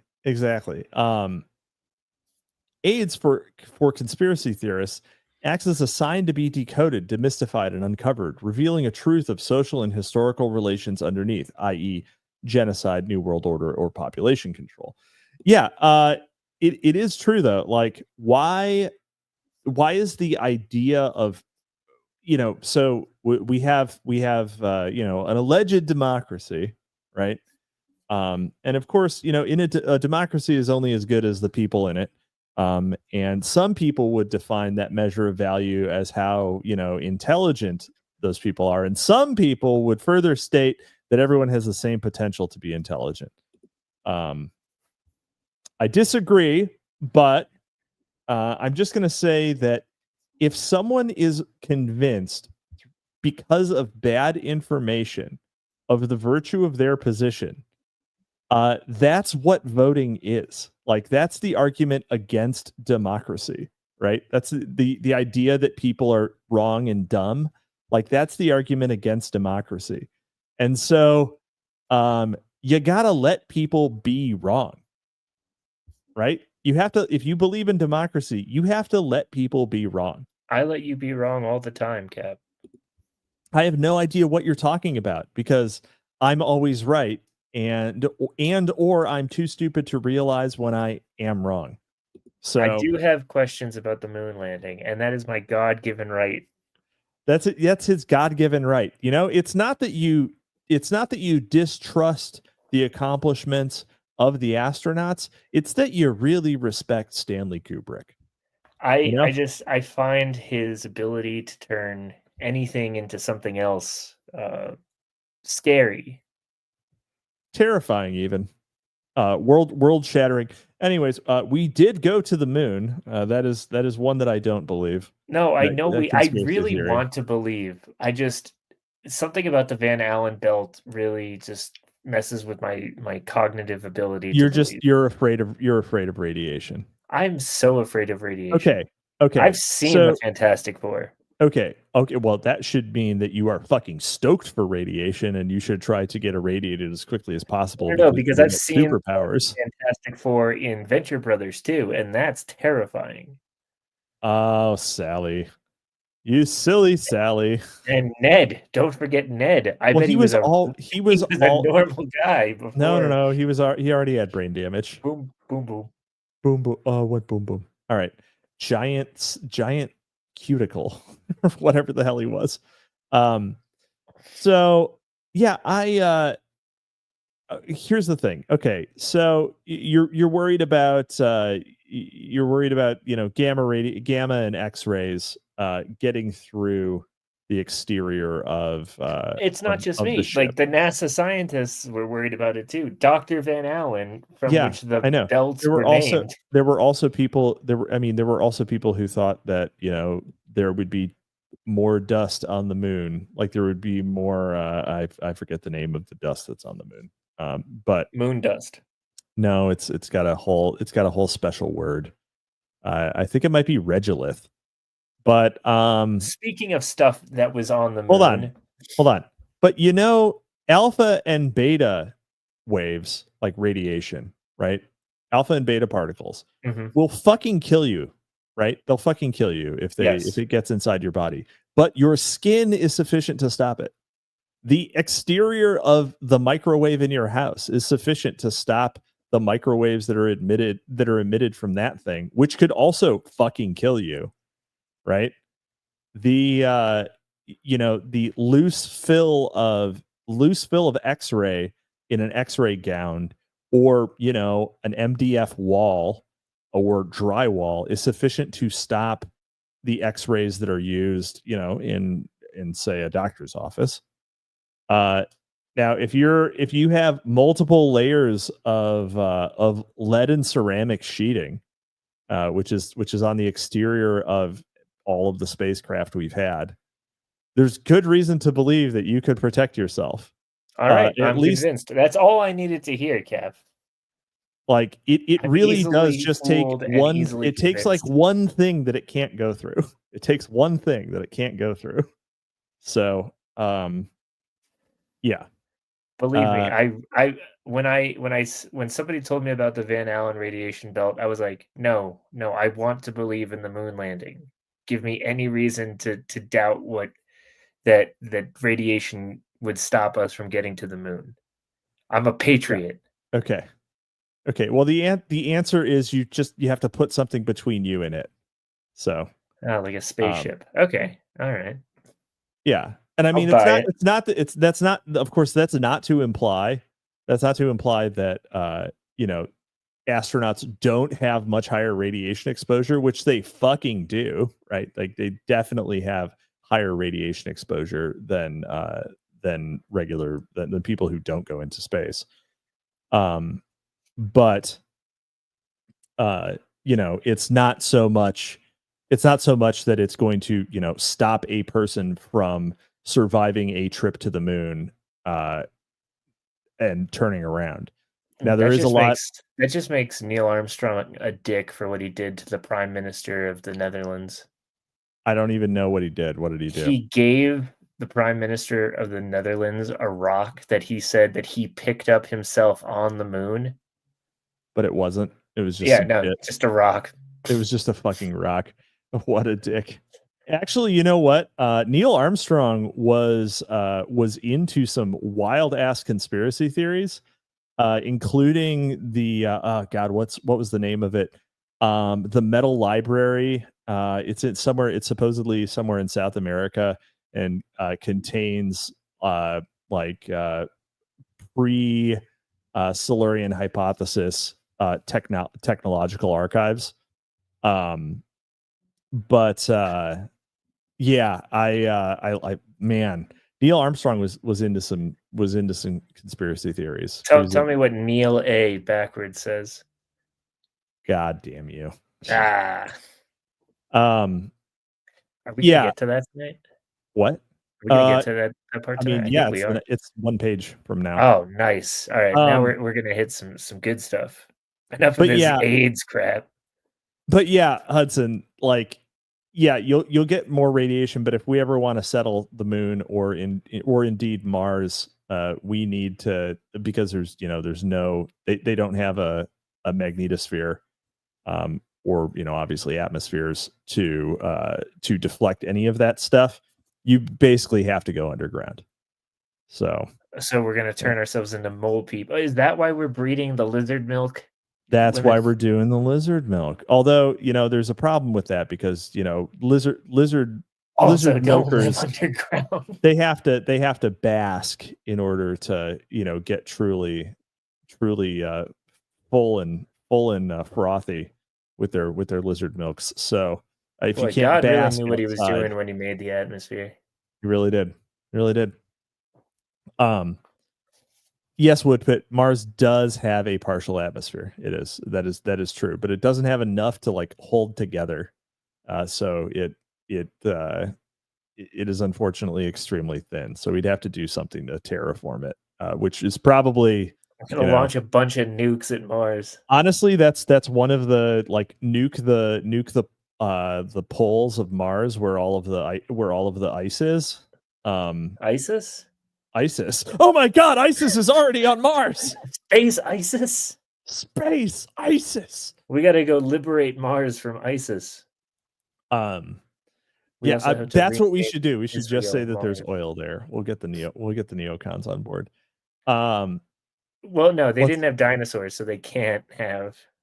Owen, we will get an entropy, but right now we don't get enough super chats. Yeah, you're gonna have to you're gonna have to bite the bullet, Owen, and give Susan hers. Render on to Susan that which is Susan's. If we got like $100 a week in supers, that's when I'd open an entropy.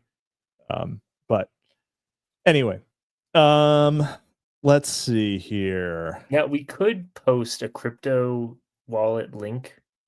I guess we could, yeah. And then the comment would just be like, you can write a little note in there. Yeah. Is Susan dead? Is Susan Wojcicki dead? Yeah, she died. Oh, wow. Yeah. First her, then David Lynch, man, all my heroes. Yeah, she died in August of last year. Yeah, at age 56. Can't take it with you. Can't take it with you. And by it, he means breast cancer. Yeah, you can't take breast cancer with you. I know you might want it. Hey, Woodpit, thank you. Hey, Woodpit, thank you. You could have said something in the you could have said something in your super chat and it would have been read. Although I guess I do kind of read stuff anyways. Thank you for that. That's very generous. $4.99 from Woodpit. You could have also gone 420 for thematic reasons. Just saying. Owen Zaleski makes a good point. He's chicken or egging us. He's chicken or egging us on. Well, once Elon gets a proper super chat payment processor thing in place, we'll be able to take money on the Twitter. Yeah, we'll be able to take Dogecoin on Twitter. Anyway, Killshaw wrote that soldiers' discussions about Gulf War syndrome were a form of commentary that used a shared body language to express cognitive social angst and distress within a world of shared social meeting that existed on the fault lines of culture. The narratives of suspicion offered by McVeigh and his cohort, like those of thousands of other Gulf War veterans, are closely related to and founded in the same circumstances that led many of the African American community to believe that the government not only created AIDS, but also administered it to the citizenry. Is that part of the competency crisis? Because I feel like, in previous generations, if they wanted to kill all the African Americans, they probably would have. There are easier ways. Margaret Sanger had one heck of a way that's still going on to this day. Yeah, it is. It is. Well, in most places, yeah. People just really want it.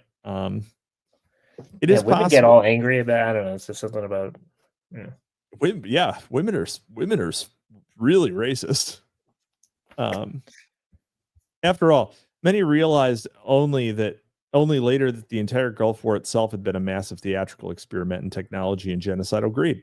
It's possible that even if under an erroneous belief that the Army had administered vaccines or inoculants that led to his physical ailment, the fact that McVeigh embraced this belief speaks to additional motivations for his participation in the bombing plot that have hitherto remained unexplored. Yeah, I mean, that does make sense. He gets, let's just say that everything is totally public narrative, right? He was in the Gulf War, became disillusioned because it was a slaughter. He didn't feel good about it, and then he he was sort of primed to believe all sorts of negative things about the government's motivations and the types of actions that they would take, right? So finally, the movie Bug, not to be confused with the Bug movie, illustrates how works of fiction, in particular in popular culture, voice shared concerns about biomedicine and its relationship to biowarfare. Weird sense.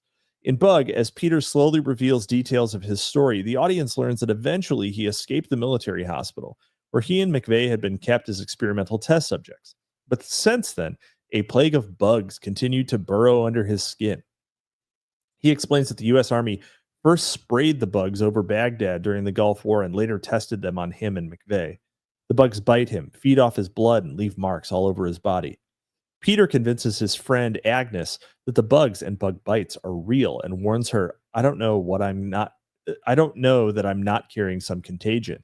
That's how they start: typhoid, Legionnaire's disease, some government screw up, AIDS. That is how typhoid spreads. Spreads through lice. Legionnaire's disease is funguses that grow in inefficiently cleaned HVAC systems. So if you feel like you may have been exposed to Legionella, call Mike of Pole and he'll get you sorted. Let's see. One scientist contracted by the VA to study the links between myoplasmal infections and Gulf War syndrome described the former as a stealth-like germ that burrows deep in the cells.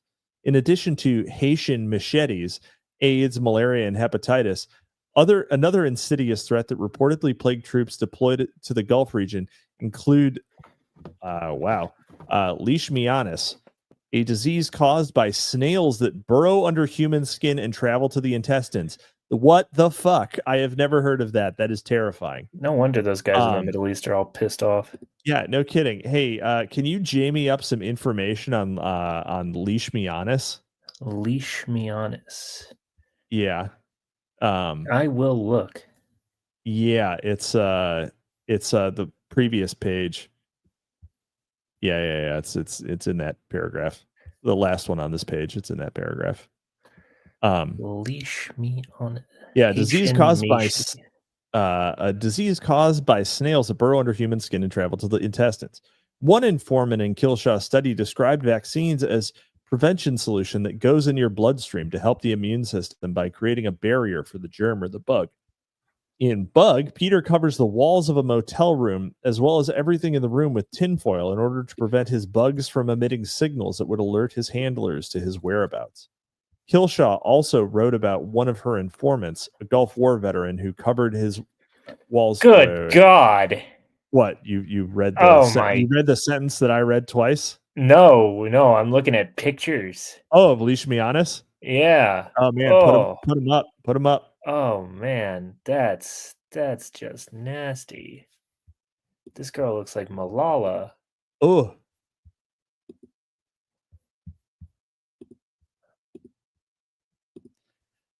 Let's see. Oh dear God. Holy shit. All right. That's horrifying. Okay, all our super chats are gonna go to finding a cure for leishmaniasis. Fuck that. Not really, but not really. It's probably it's probably ivermectin, honestly.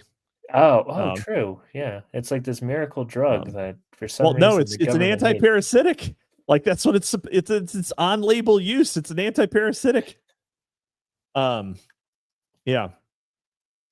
Furthermore, Peter's story in Bug is and some of McVeigh's documented symptoms resemble those associated with Morgellons disease, which causes red spots to cover the body that eventually begin to ooze pus and blood.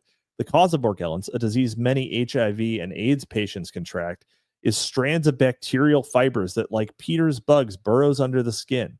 It's not just contact, said one of the scientists studying Morgellons. It's something injecting itself beneath the skin.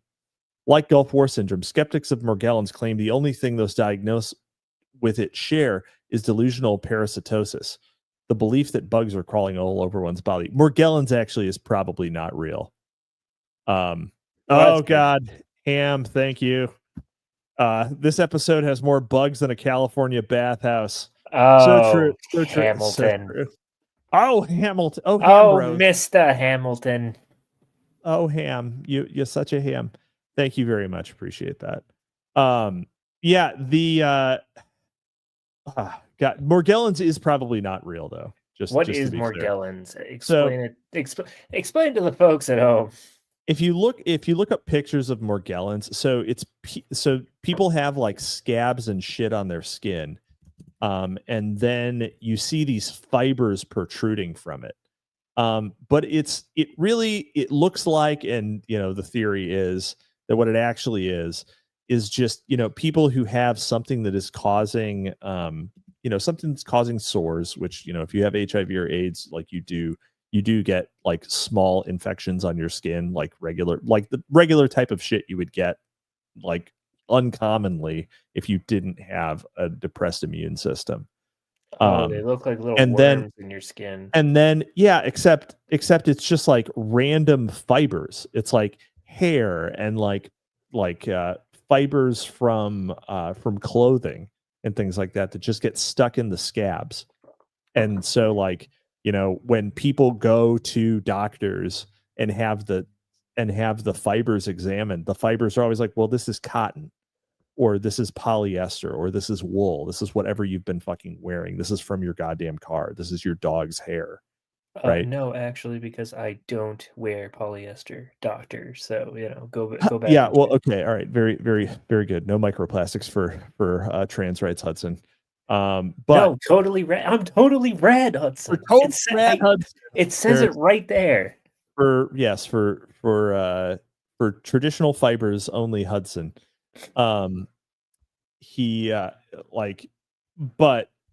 that's so Morgellons is really not. It's probably not real. Or if it is real, then its instances are far below the sort of mimetic quality of the illness, and so people who are maybe primed for a belief in this strange malady will think that they have it when in fact they don't. So but delusional parasitosis also is a real condition, right? Like people who are crazy will think that there are bugs all over them because they're misinterpreting the sensation. Their perception and sensation are disconnected. So while Letts certainly did not review McVeigh's military records, and McVeigh never claimed he had literal bugs, the story, except for the bug in his ass, which is, the story offered say it's worse. I don't know. Would I rather have like intestinal parasites or would I rather have intestinal parasites or like microchips? Christopher Sandbach has bugs all over him.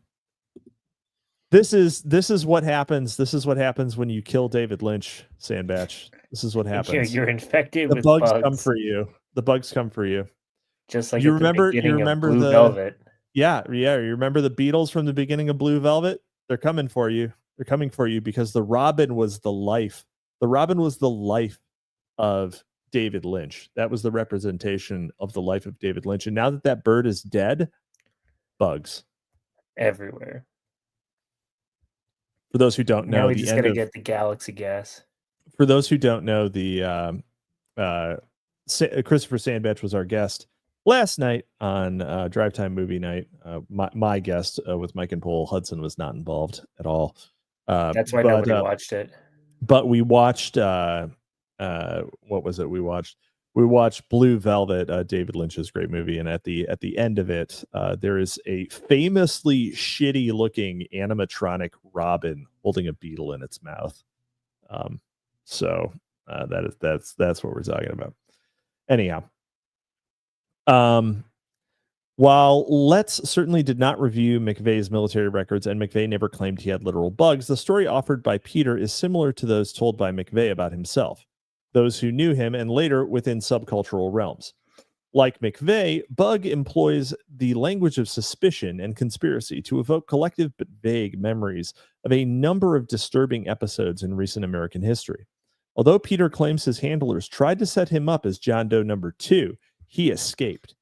Insofar as he expresses beliefs and fears about these episodes similar to McVeigh, and as relayed by Celino, Steve Hodge, his mother, and others, Peter represents McVeigh, but also McVeigh types, past and current. I guess I'm technically a McVeigh type. You are a McVeigh type, yes. Yeah. Yes, you are definitely a McVeigh type. Wonderful. On account of your various associations. Would you visit Elohim City if it was real? I mean, like, I'd probably buy a ticket and ride the rides, but I don't know if I'd go. Like there are some people who do like the every year, and they make it their personality to do Elohim City every single year. But yeah, I'd go once. I call them Elohim adults. Elohim, yeah, exactly. And they go and they see all of the Enochian, all your favorite Enochian characters. And I hear Enochio. An Enochio, yes. You gotta save your father from the whale, Enoch. We've got to ensure a future for. Never mind. Anyhow, only here, folks, will you get a crossover between Pinocchio, Jordan B. Peterson, and several white supremacy groups. Yeah, unless you go back in time and go and visit Disney when it was based. So, let's see here. Part 4, Howling at the Moon. It should have been Bark at the Moon, so we could play the Ozzy song.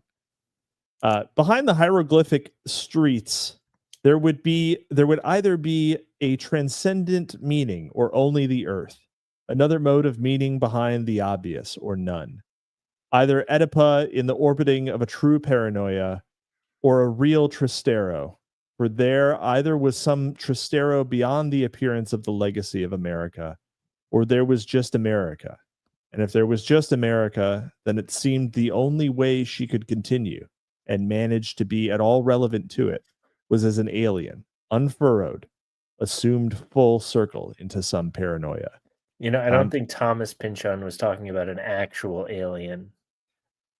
I mean, I haven't read The Crying of Lot 49. I probably should, since it's one of his shortest books. But yeah.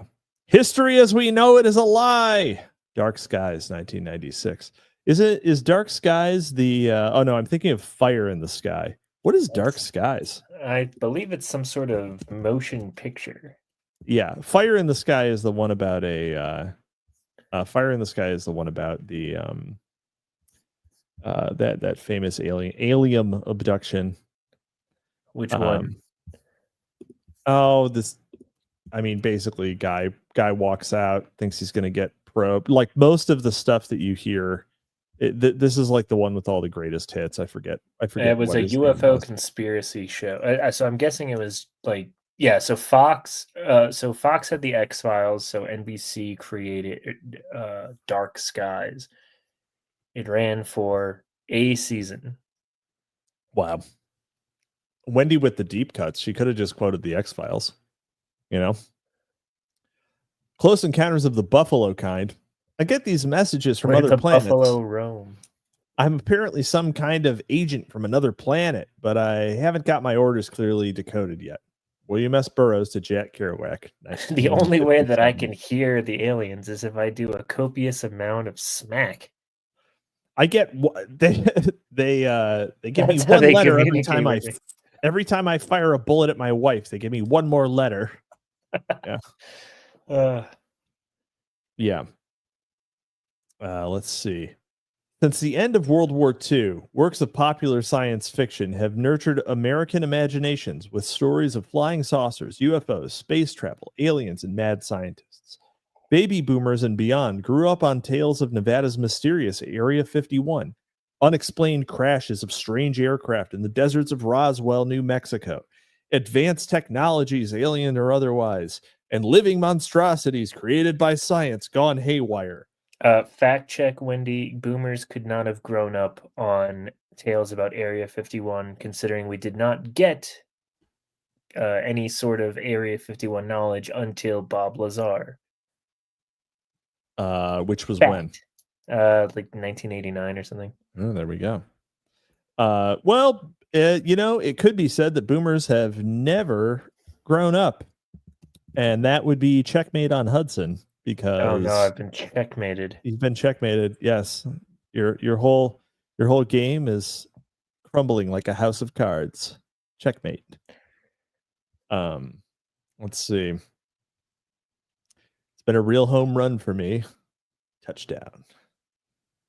Let's see. These imaginings caught on, and science fiction soon blurred with the parameters of possible reality. By 1990, 3 out of 5 Americans believed in UFOs. Half the population believed they had personally encountered a UFO.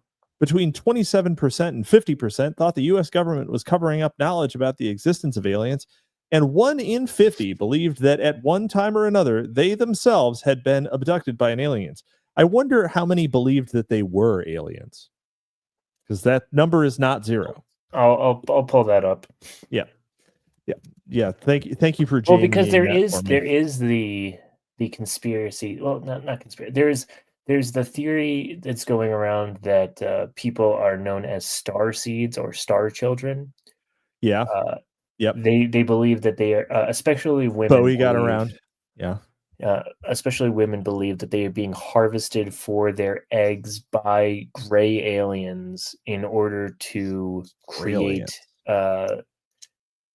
human gray hybrids.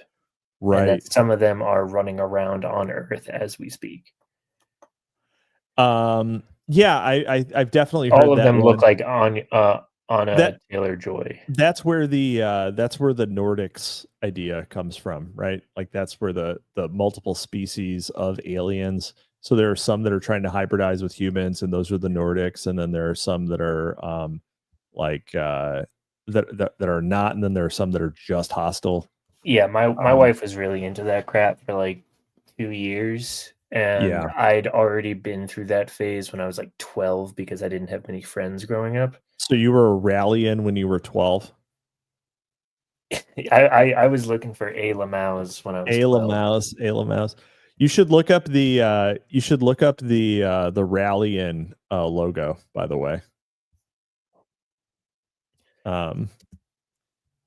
That is the cult, the basically harmless cult that worships UFOs. But their logo is fire. Rallying or alien. RAELI. Yeah. IAN. I think. Yeah. Oh. Yep. Oh yeah. Wow. That is quite. Yeah. That is quite a symbol. You can put that one up if you want. I don't think I will. It's pretty good. Well, it's fun. No, you should put it up because I have a little side story about that one too. Sure. Let's see here. Non-human being. All right. Not since the 1950s had Americans displayed such a fascination with UFOs, and since that time it had become a polarizing topic. On one side were the skeptical debunkers, and on the other, true believers, some of whom claimed to have personally observed UFOs or encountered non-human beings from outer space who occasionally took the opportunity to kidnap them. In the middle was a confused but entertained public. Maybe aliens crashed in Roswell, New Mexico in 1947. Maybe they didn't. Maybe the Air Force recovered non-human vehicles containing living or dead space travelers and stored them at a secret underground hangar. Or maybe not. Maybe the government was testing futuristic aerial vehicles over Area 51 in Area Nevada, 51. You are a all be location dead without my David. whose operational existence remained at the time denied. But then again, maybe they weren't. And what about those relentless men in black? Who were they anyway? This is the Raelian logo, and you may have seen this before because It's a symbol of peace. when Kanye West was going on his whole noticing arc, and he was naming them, he posted this right before he was banned from Twitter and said that he designed it. So, while he did nothing wrong, he did plagiarize this design from the Raelians. So, that is it goes hard. But yeah, bring this back not Yee. distract you from the fact that Danny Glover is still acting? You could hire Danny Glover. You could hire Danny Glover today. You could probably hire him on Cameo. We'd probably get him to do the intro to Drive Time Movie Nights. I'm too old we for should this probably do that. That'd be great. I'll see if Mike I wonder wants if to. he was on Cameo, like how often people just ask him to say, "I'm too old for this shit." I am too old for this shit. He just like, oh, he's like, hey, this is Danny Glover. This message is for Michael. Your family wants you to know you're getting too old for this shit. Happy birthday. That's only 2 weeks from retirement. Yeah, that's exactly it, right? Like that's what he's doing. Somebody says, can you say King Kong don't have shit on me? That's not even my film. That's not even my movie. That's Denzel Washington. Yeah, I can't afford Denzel. Denzel probably is worth more. I wonder if Danny Glover is charging more than Donald Glover. I bet Donald Glover is charging more. Yeah, I mean, this would also be a good one. Just get the cameo and add the ceiling bird. Yeah. I wonder, like, does Oprah have a ceiling bird, or do you think that she's rich enough that she has somebody to take care of that? I think she definitely has someone take care of that. Someone take care of that. She's been to all the incriminating parties, so she knows to change the batteries. Well, the reason that her house in Maui burned down in the fires is because her smoke detectors weren't working. That's where it started. Less than Donald, more than Crispin. Yeah, that's true. Crispin, man, we're doing a lot of Back to the Future talk. Yeah, I know. Today, aren't we? All right. You know who could play Mickey McVeigh? The mom from Back to the Future. Or at least she could have. Jeez. What was her name? Marlene? No, it's like Leah something. No. The character. I don't know. Whatever. Her name. Leah Thompson as Lorraine. Lorraine, that's what it was. Man, she was a hot piece of ass. Yeah. She was so horny. For her own son. Also really weird that she named her son after her high school crush. Yeah, after her high school crush who fucking disappeared after a week. It's really weird. Never knew him again. Although actually it does. You know what? I take that back. It does make sense because she got alpha widowed by her own son. Yeah. Well, and also like he was the reason that Crispin Glover grew a backbone and shit. So and wrote Star Wars. Yeah, he became wealthy. Yeah, that's right. Depending on actually the real loser of Back to the Future is George Lucas. He got fucking zoned in that one. Huh. Depending on who you asked, you see, because he always wanted to do his like shitty art house films like American Graffiti. Yeah. So without the pressure of making the most like the biggest franchise ever, George Lucas was actually happier. No, I'm pretty sure he's fairly happy being a billionaire. I don't know. I'm pretty sure he's happy with that. I'm pretty sure he's very happy with that. I bet Debatable. he doesn't have any. Man, here's the thing. He's a billionaire. He sold the rights to Star Wars. He doesn't have to do shit with it anymore. He's thinking about buying them back. He could be making art house films right now, but he's not. Because he's just happy being a billionaire. He could be making any number of art house films right now, and he's not. So I don't know. Depending on an odd thing for George Lucas to say, EO. He said watching the sequels was like seeing it. Oh yes, yeah. I sold my children to Steven. Man, actually, like all of the Disney Star Wars stuff has been the Disney Star Wars stuff. Should we do that? Should we be Disney Star Wars haters? That seems to be a pretty lucrative market. Probably not. I don't know. This sounds really boring. Yeah, I mean, maybe I'm the George Lucas who just continued to do American Graffiti style movies instead of cashing in, right? Because I could just do Rage Slop 3 days a week. That'd be real easy. Hey folks, hey real gamers, what's up? It's your boy Capitalisimo back with another one. Hey, did you hear about the Helldivers devs? They're fucking faggots. Like, are they woke? Are they woke? We gotta put away the woke. Very cool. Yep. It's yeah. It's like, oh, the latest Star Wars is out and it is garbage. Yeah. Don't forget to ring that bell, hit like and subscribe. I'm extremely invested in this franchise that has not been good for 30 years. Yeah. This is not a waste of my life. Man. Loglun. I like Loglun. Actually, that one was okay. It was okay. They could have done more with it. One. It was Star Wars Vietnam for a little bit there. They could have done more with that. Let's see. Depending on who you ask, UFO sightings could be attributable to a naturally occurring phenomenon such as glowing globes of electricity that tends to appear just prior to earthquakes. Others said that the perplexed sky watchers had observed actual but human-engineered aerial hardware, including weather balloons, satellites, and classified experimental military aircraft, testing new non-lethal sound and electric weapons, as well as stealth and perhaps highly classified anti-gravity capabilities. Man, it's funny that we're reading this now because all this shit is like in the news. Yeah, now they're like, hey guys, believe in UFOs again. We need to do Project Bluebeam.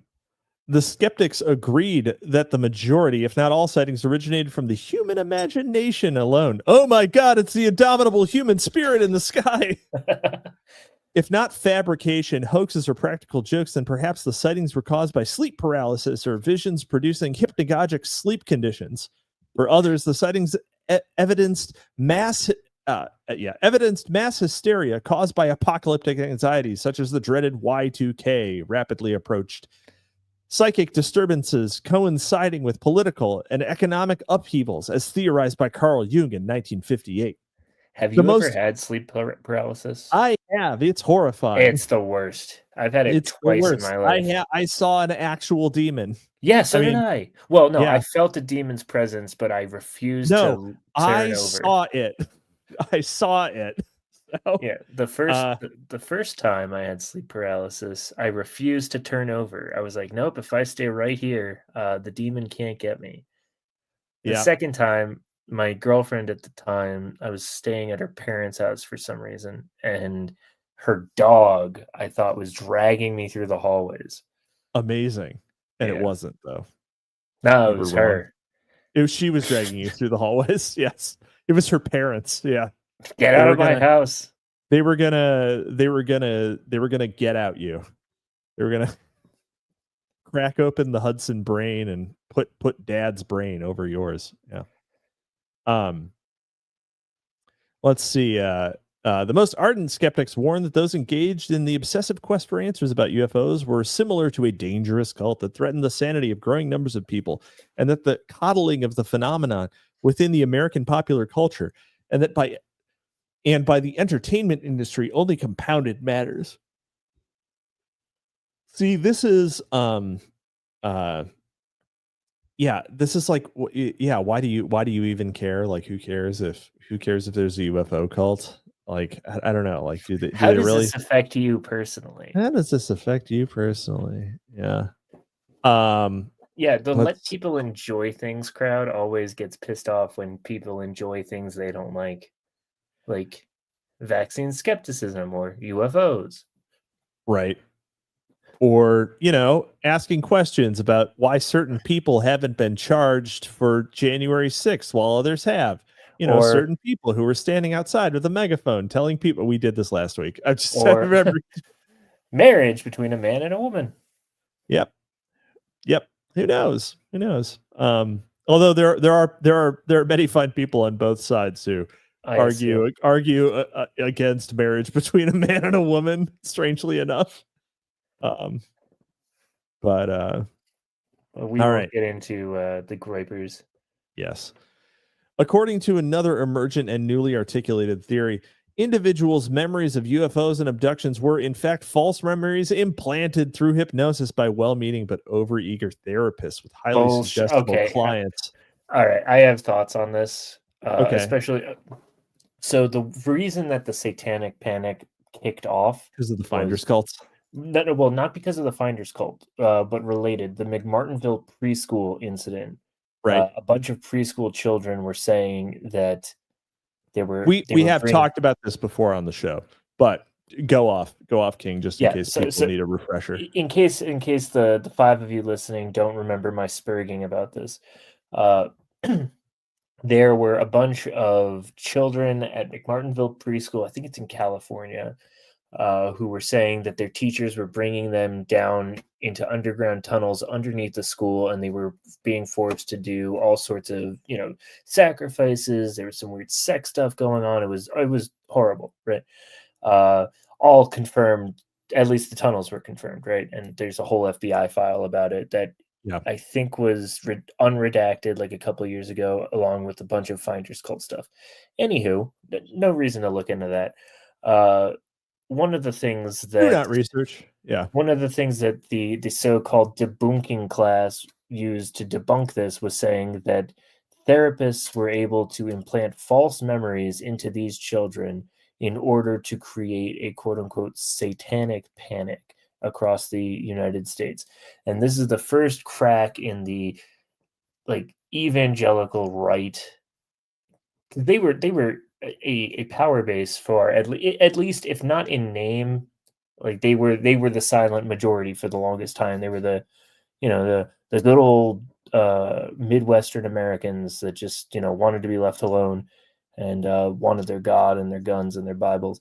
And yeah, this was the first crack in that coalition before they even realized that they were a coalition. Yeah. Yeah. There are a whole lot of there are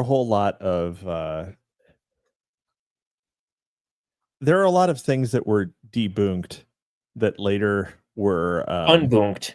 Rebunked. Rebunked. They were rebunked. But the problem is that the rebunking never no one never ever makes it out. reads about the rebunkings. No one ever reads about the rebunking. Yeah. I mean, and things like the Finders cult, which was totally real, or I mean, it's just it just kind of makes you it does really prep you to just believe the government the hates worst you. possible things. Yeah, the worst possible things are happening. Like, it actually makes the default heuristic the worst things are happening all the time, right? Yeah, nothing like, ever that is happens unless it's the worst thing ever. Yeah, if it's the worst, like, okay, here's the worst thing you can think of. That's probably happening. It's like, okay, well, EL,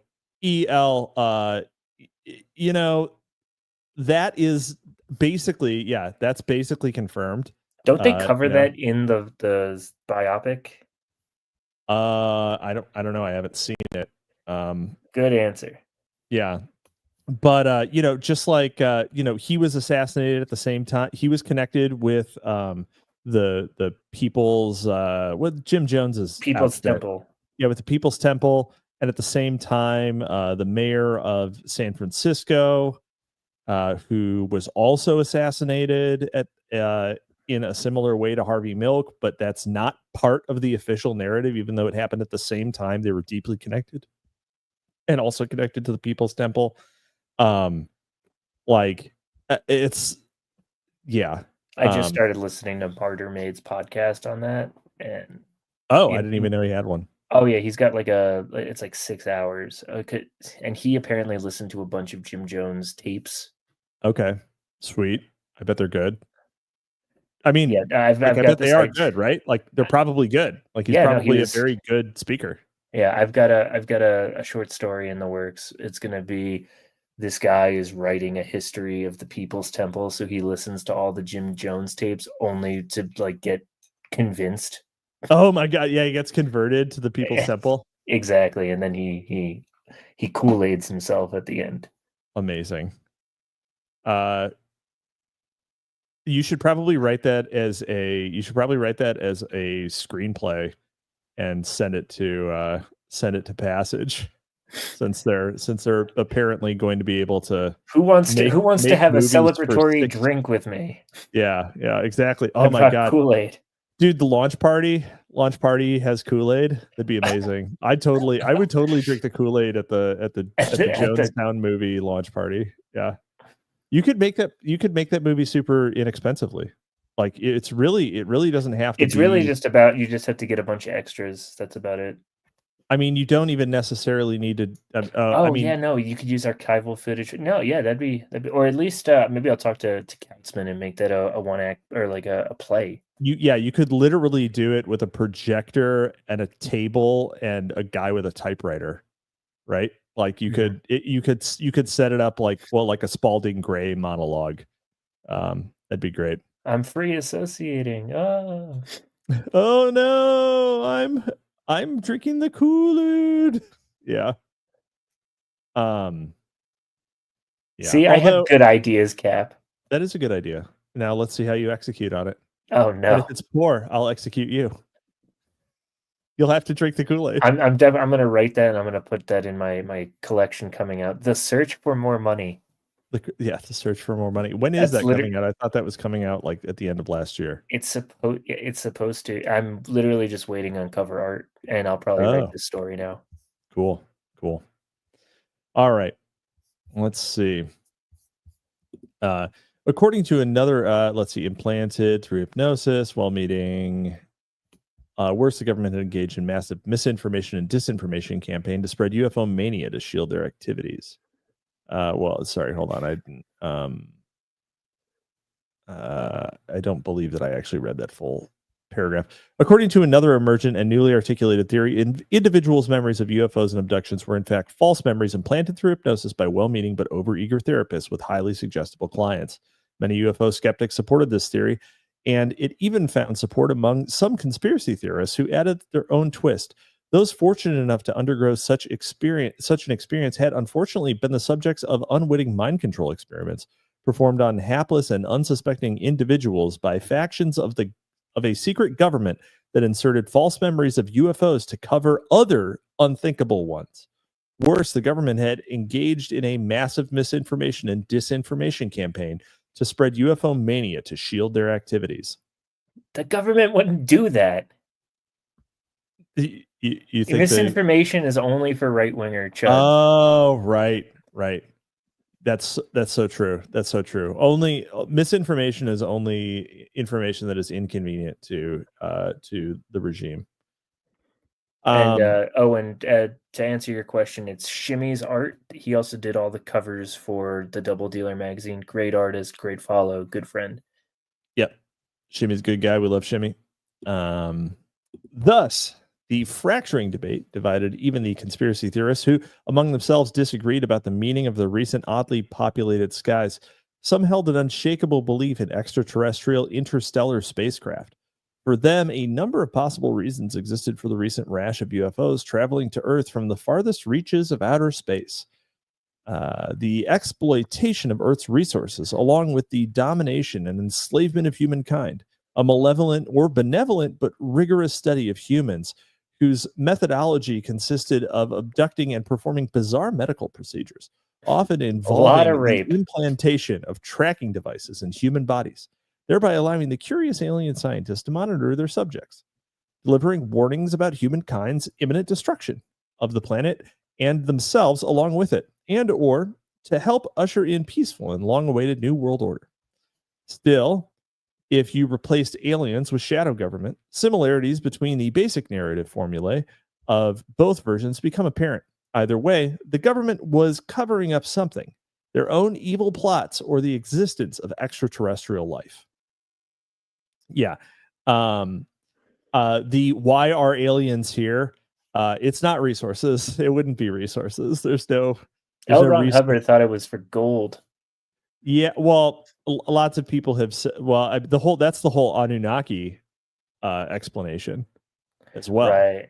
Where humans were genetically engineered from the native primates of Earth, so we were uplifted. We were an uplifted species, and we were made to want gold, right? For like we just have an inbuilt drive that is engineered into us to want gold.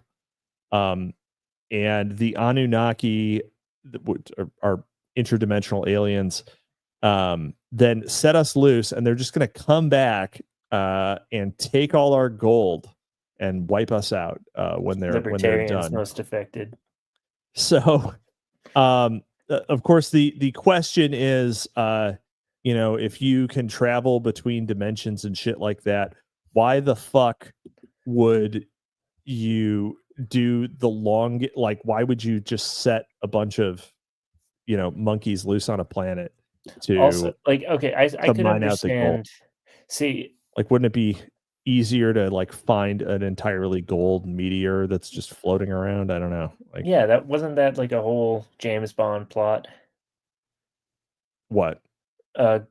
Goldfinger, he was like trying to get a big thing of gold. Oh, he was just like trying to get an asteroid that's completely made of gold. Something like that. And he like turned people into gold. He was just kind of obsessed with gold. They might have just been.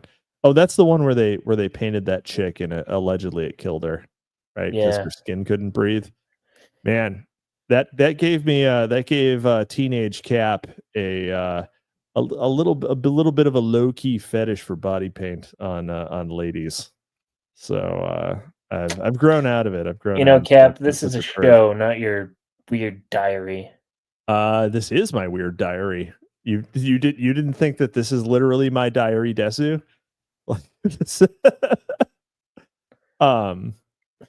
He just sprayed his gold all over that woman. He just sprayed it all over. Thus the fracturing love gold. Thus the fracturing debate divided even the conspiracy theorists who among themselves disagreed about the meaning of the recent oddly populated skies. Some held an unshakable belief in, did I already read this? I sure did, yes. Luckily for upstate Western New Yorkers and their Canadian neighbors, in September 1992, the Buffalo News published a list of encounter clues to help readers determine whether or not they had made contact with aliens or UFOs. And a month later, a Calgary Herald article entitled, "The Skies Are Full of UFOs," added to the list.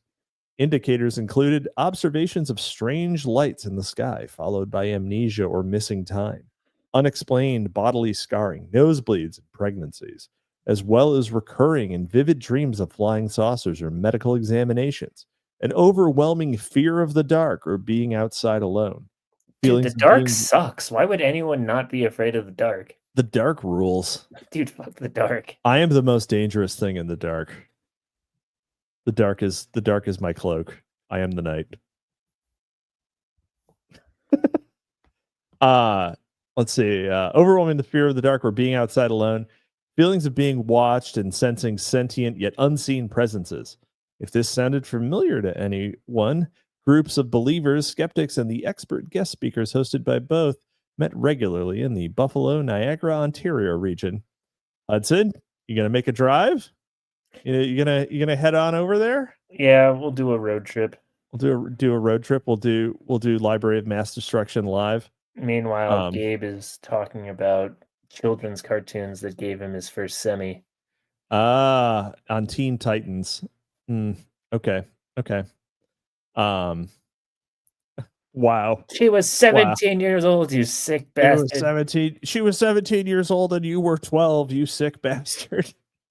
The man is always the eroticos predatory. Thank you. Thank you, Gabe, for your attempt to rehabilitate the idea of sexual predation as a cool thing. This will always be your project alone. Fetch is not happening. A good thing too is newspapers told of a growing number of local UFO sightings, abductions, and individuals experiencing periods of missing time. Of course, there was nothing new about this. Western New York had been plagued by UFOs for decades. Like that time when a Buffalo area teenager was busy milking his cows in his barn when he heard an unexplained noise outside just as the airwaves of the radio he was listening to filled with unintelligible static, and his milking machinery stalled. When he went outside to see what was going on, he saw a silver-colored football-shaped object with sharply defined edges hovering just above the treetop level. That would scare me. The craft made beeping sounds, emitted red vapor, and then suddenly made a loud booming sound, sharply ascended, turning the clouds green in the process, and disappeared. He was at a Rush concert. 4 other people reported similar sightings within the next 40 minutes. Although they searched the area, neither the New York State Police or the Air Force found anything to indicate the cause of the disturbance, except for a purple-colored oily substance found on a nearby sod sample. Similar sightings in the area continued, usually involving aircraft displaying formations of unusual lights, maintaining fixed positions, and that, on at least one occasion, emitted soft purring sounds like a bag full of kittens. What sort of fucking psychopath puts a bunch of kittens into a bag? I need to know that one. And what sort of person then makes that an analogy or a metaphor? What? No, that's an analogy. A bag full of kittens? Yeah, it's like who he would have to have experiential knowledge of what that would sound like. Yeah, I mean, it sounds like well, okay, here's the thing. We must imagine the bag full of kittens happy, because otherwise it wouldn't be purring. I'd be very sad. Right, if they were upset. I'm a really big cat guy. That's a little gay, to be honest. I love cats. That's low, but you have toxoplasmosis. I don't actually. Yeah, you probably do because you have cats. So, you probably need to take some antiparasitics, to be honest. No, I'm good. I've taken 3 ivermectins. Okay. Well, hey, then you probably don't have toxo. However, it's still a little, a little fey. Mm-hmm. Tell that to H.P. Lovecraft. Yeah, he was not a real Giga Chad, was he? Had a lot of neuroses. A proper racist though, a strapping young racist. Yeah, I do have a dog, but I also have cats. Multiple cats. All right, 2. All right, yeah, that's a lot. One is Wendy Painting is also a cat lover. Yeah, me and Wendy hanging out talking about cats. Wendy Painting had a few weeks ago, maybe a month at this point, had a very Hudson, not very Hudson, a very touching thread on Twitter, memorializing her deceased pet feline who she had for many years. It was weird that she named her cat Ryder Truck. It was actually, her cats had amazing names that for some reason I can't remember right now. Yeah, I remember them too. It was really... I remember that they were really good. Maybe you can Jamie that up for us. Yeah. Since you're the cat guy. Anyway, reflecting national patterns, the phenomena continued regionally and shared our group UFO sightings seemed to increase in the early 1990s, as seen in a number of Buffalo News articles and elsewhere. In February 1994, the good people of Ellicottville an outlying suburb of Buffalo, reported sightings of a flying humanoid-like man with a rocket pack who made no noise but was accompanied by Huey-type helicopters that flew just as silently alongside him. Scores of witnesses simultaneously called the local paper to report unexplained flying black objects of differing shapes and sizes with red lights hovering over fields, illuminating the skies. After his close encounter of the Ellicott kind, one concerned citizen snapped a photo. Although, as these things tended to go, the origin of the beams of light captured in were indeterminable. That same month, handfuls of people near Syracuse saw a craft with 2 rows of bright lights fly over a cornfield and suddenly plummet to the ground. But when Fort Drum dispatched 2 helicopters equipped with night vision devices to investigate, they found no trace of the spaceship. The growing number of sightings in the region during the early to mid 1990s and the public's growing attention to them provoked the ire of the proudly rational-minded, who chalked them up to boredom, as now that the Loch Ness Monster has been revealed as a hoax and the Kennedy assassination has been discussed to exhaustion, UFOs remain the last outpost of cosmic intrigue. For the undecided, the question remained, if extraterrestrials have found Earth, what will happen to our culture, religion, science, and politics? And how will we react to these presumably superior beings? So she has a cat named Ayatollah. Yes, yes, her cat was named Ayatollah Catmani. And then the other one's Pancakes. No, it had another name. No. I'm on her Twitter feed right now. Oh. Yeah, she's got one named Pancake. She's got like 6. Yeah, it's a lot of cats. Yeah, it's a lot of cats. After 2 is normal. She has a lot of hampers too. Well, that's where the cats go. Staggering number. Yeah. Do some laundry, Wendy. Very, very comfortable for the cats, I would bet. Anyway, let's see. Presumably superior beings. The real issue for believers, however, was not if they existed, but as expressed in the topics of a seminar held at the local Ramada Inn. The more pressing issue was the worldwide UFO cover-up and the need to uncover UFOs, the history and evidence. Yeah, I mean, the problem is if your conference is happening at a Ramada Inn, it doesn't really speak to a lot of confidence, does it? Not the exact seal of approval there. Right. It's not exactly the Watergate Hotel, the night before the inauguration, right? Right.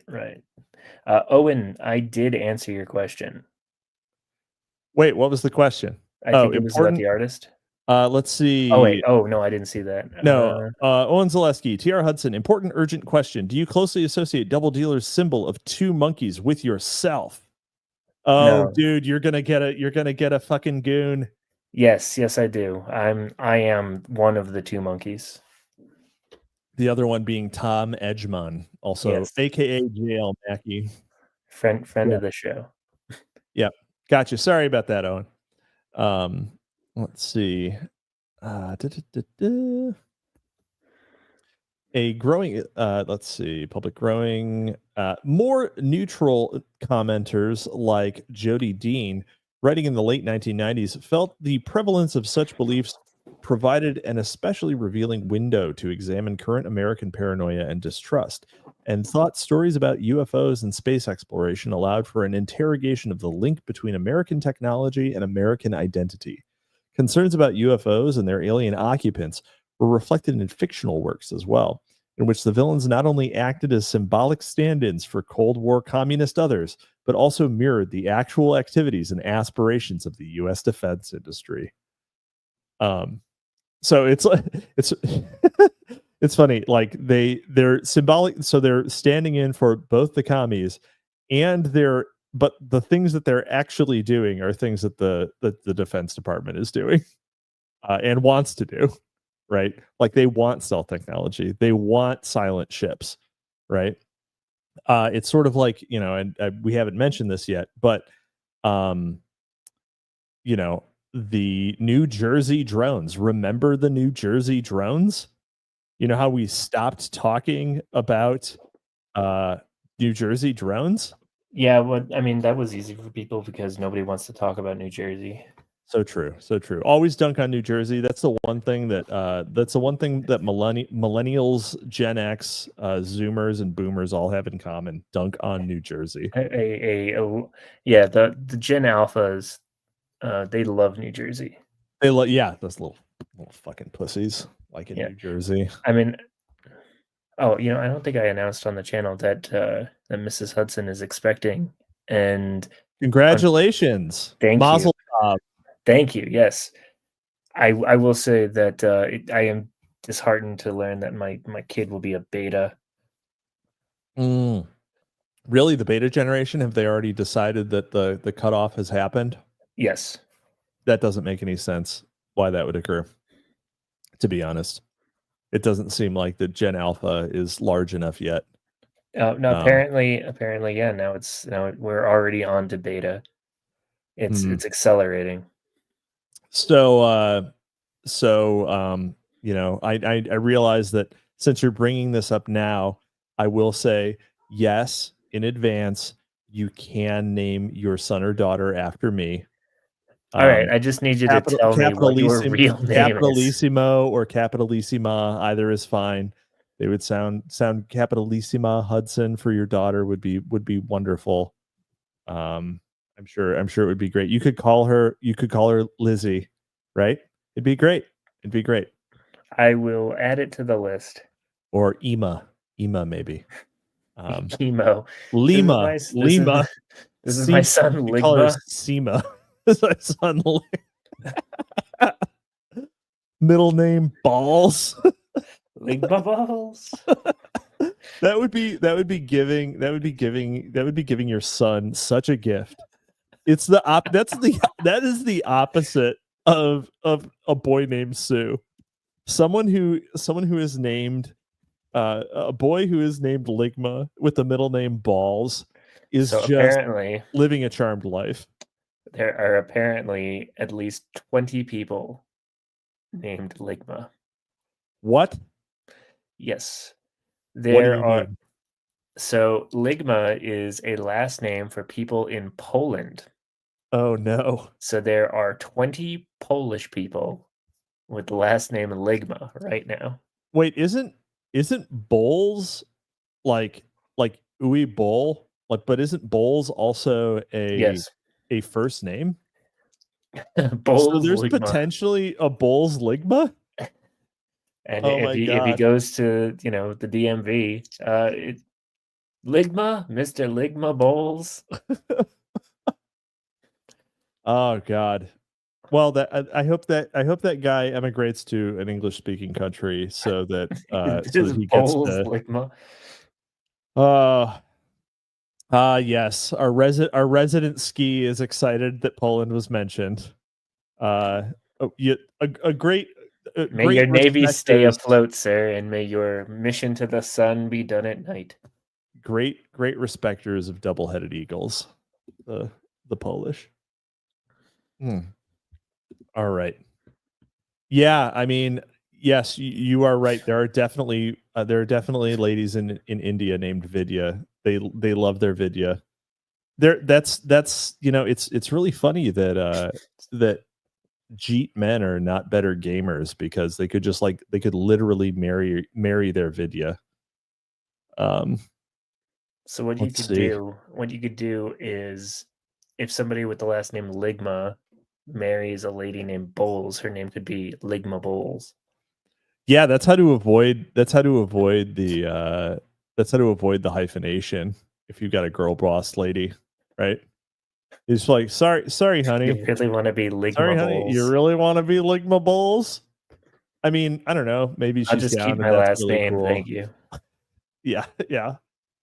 Well, no, that's not. I'm afraid that's not going to happen, darling. All right.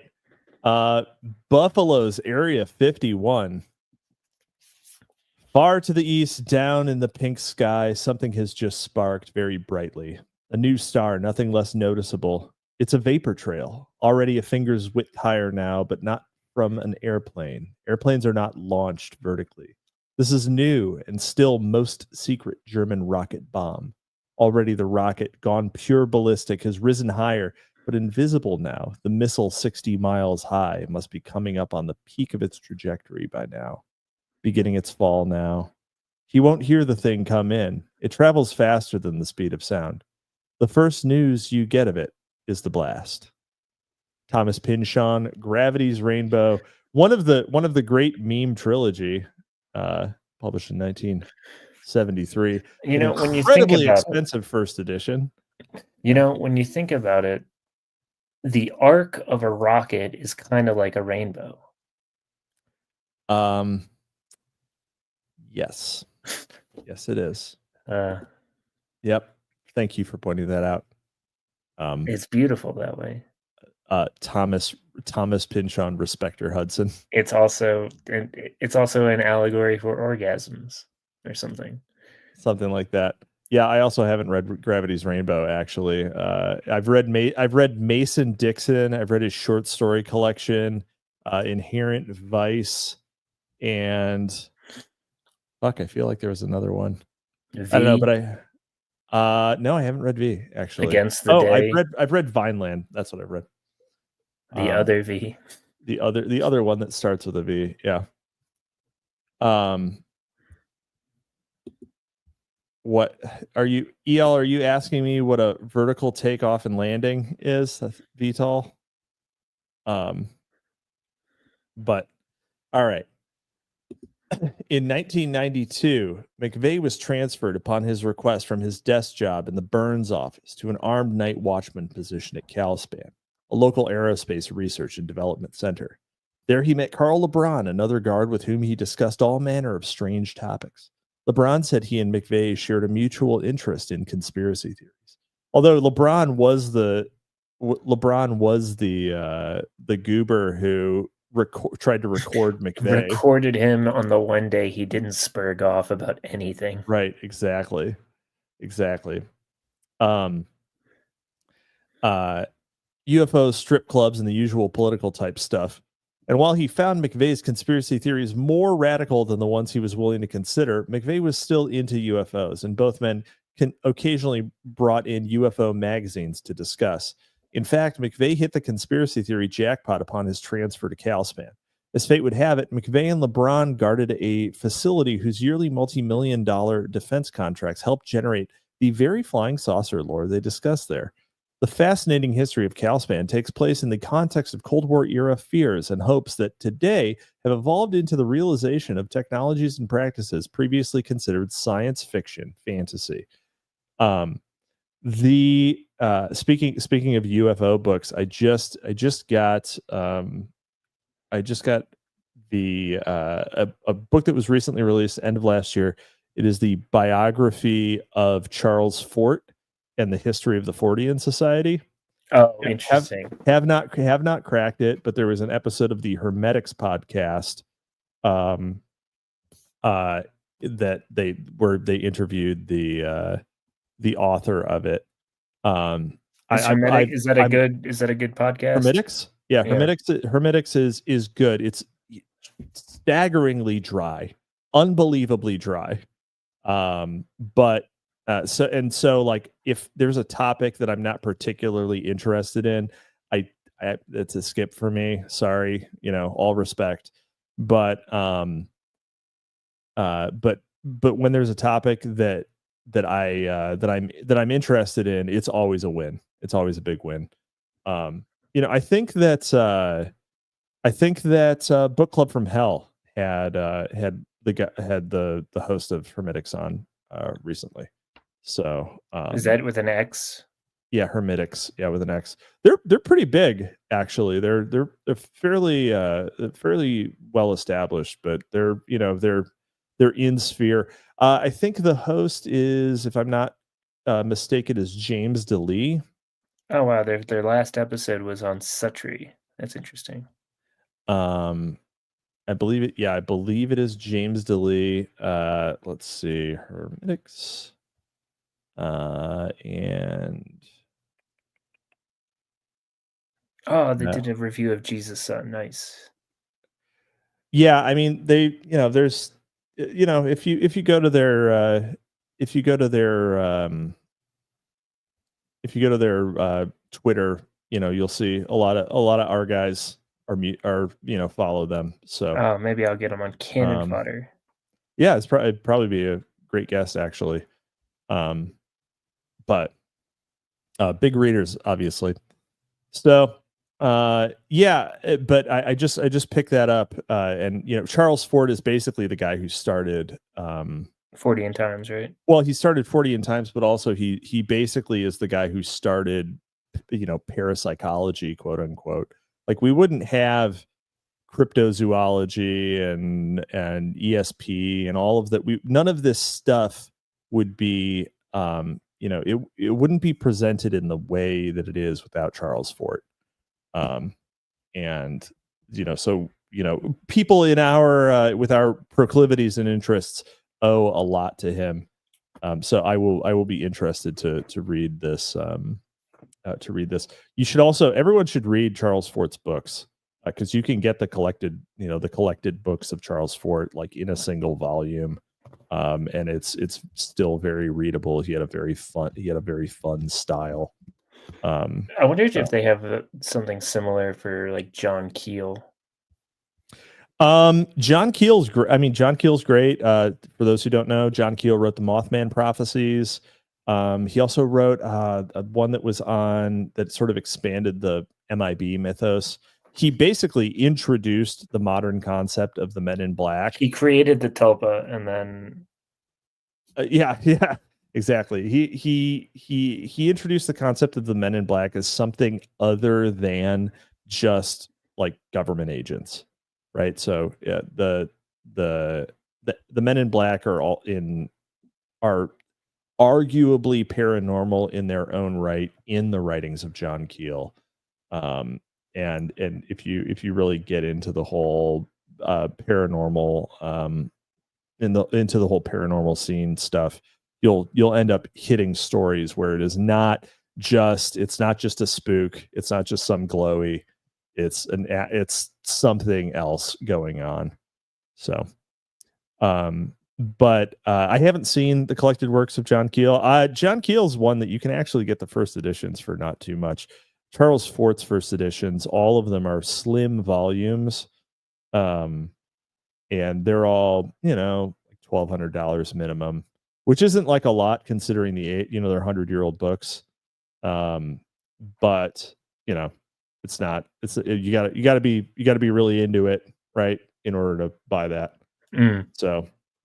But you can get his collected works just kind of anywhere. You can get modern hardback for $30. So, and it's not they're not huge. So, definitely well worth reading. Yeah, I'll look into it. Maybe we can do a Charles Fort book. Yeah, probably do. I don't know. Probably do Low. I would say would be the one to do. I have not Woodpit. I have not seen the Mothman Prophecies film. Neither have I. Yeah, man, that should probably be a drive time one. I know it was what's his name? Richard Gere, I think played the John Keel character. Really? That's pretty good. Good for. No, I know it was a big thing. And he himself, John Keel, did one episode of Coast to Coast AM where they talk about Mothman, and this is like right before the movie comes out in theaters. Really? Yep. Huh. Well, it's weird that he had not been on it before, actually, because you'd think that he would have had. He was like an old man at the time. Well, I know. Well, sure, but it was hard for him to be up. But it was just hard for him to be up that late, I think, was one of the things. But he wasn't. I mean, that movie came out in like the aughts, right? No, it came out in like 2006. Yeah, that's the aughts. Oh, is it? Yeah, whatever. Yeah, what do you think the aughts are? The tens. That would be the teens. Oh, zero. The zero. Aught. Yeah, aughts. Did you just put that together? No. You're just being difficult now. You're being troublesome. Yeah. All right, you're gonna get the fucking hose. You're gonna get the fucking hose, bro. But yeah. Anyway, so yeah, Mothman's a great one. Fortean Society also had a bunch of good. Fortean Society also had a bunch of good books that they published, which I just picked up. Lake Monster Traditions. Yeah, you were telling me about that last week, and we could definitely do that It one. arrived. It's a cool one. I don't know if I have a. Yeah, but I don't know if it exists in digital, so I'd have to photocopy the entire fucking. I'd have to scan the entire book. I don't know if that might put it out of range, unfortunately. Yeah, but yeah, what else? Yeah, Mothman is a favorite one. It's a good one because it's not necessarily a cryptid. It kind of seems like more of a harbinger, right? It's kind of a demon thing. Yeah, I mean, is it it's the crossroads of a few different schools of thought. Yeah, it's like, is it a demon? Like, it kind of doesn't seem to have been hostile, but it also chased some people. But was it, like, it's also a giant moth, so it's terrifying. It's also a giant moth, and it's got glowing red eyes, which is typically not associated with good. And never met something with glowing red eyes that I liked. It's also got it's also the statue that they built of it. Mothman walks into a podiatrist's office. Oh, God damn it. The Mothman statue has a big fat ass. So they built Point Pleasant, West Virginia, where the bridge collapse happened, that Mothman was the harbinger for. There's a statue downtown. It's just rather alarming stainless steel statue. It's like all shiny and chrome. But it's got a fruity booty, like it's got a donk, big fat ass, and for that reason, Mothman has become a gay icon. Seriously? I'm not kidding. The gays have he's got is nothing sacred. Yeah, man. Yeah. Yeah, so for that reason, Mothman is clearly a bottom or something like that is the that'd be a great trip. I'd go to the site just of the pilgrimage to Point Pleasant, West Virginia. I mean, I don't know how big of a I don't know how long of a trip that would be. I don't know what there is to do in Point Pleasant, West Virginia. There's probably not a whole lot to do in West Virginia. There's looking for Mothman. I mean, you got to go to the Mothman Museum, right? Yeah. Did you play Fallout 76? No, I never did. Because I'm wondering, I wonder if they had a Mothman monster in that. I heard, if having Googled Mothman,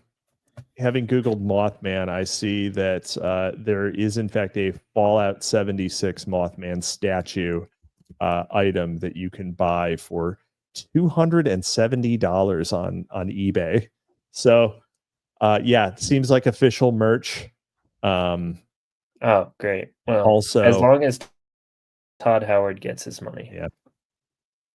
As long as that son of a bitch. You can get the Point Pleasant, West Virginia Mothman statue from Point Pleasant, West Virginia, from the Mothman Museum gift store online. You can get that for $20. So I'm just going to say, if you're going to buy a Mothman statue, buy the one from the community that that lost lives to Mothman. It's not even a real statue. It's a facsimile of a statue. That's what Todd Howard would sell. It just works. It's a downloadable statue for $300. NFT. Todd Howard invented the NFT. He just didn't know it. It's not even an NFT. It's not. It's a very fungible token. Yeah. So we got 10 minutes. Anybody want to give us money and we'll talk about things? We will continue to talk about things. Of course, we might continue to talk about things even if you don't. Yeah, but, we'll just do dead air for 10 minutes. That would be great. That would be great. It'd be great because then I won't have to edit it out.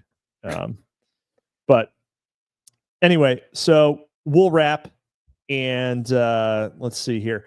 Next week, same Mothman time, same Mothman channel. Wait, we gotta wait. Owen says that the art is not yet done. I don't want to rush perfection, Owen. But maybe it'll just have to be next week. But I appreciate it though. Yeah. Well, but next week you will find us at the same Mothman time, same Mothman channel. It will be here at 7 CST, and I think we're getting right down to the wire here. So this book's got to end someday. It's someday the book will end. That's true. We actually only have a little bit. We actually only have a couple more. We haven't even gotten to Art Bell yet. Not yet, but I think he's in this section. We're in the fourth section of a Maranoid, which is the final part. So it definitely has it in there. So salutes all around. Thanks so much, and we'll see you next time. Bye. Good night, America. We will not walk in fear one of another. We will not be driven by fear into an age of unreason if we dig deep in our history and our doctrine, and remember that we are not descended from fearful men, not from men who feared to write, to associate, to speak, and to defend the causes that were for the moment unpopular. We must not confuse dissent with disloyalty. Good night.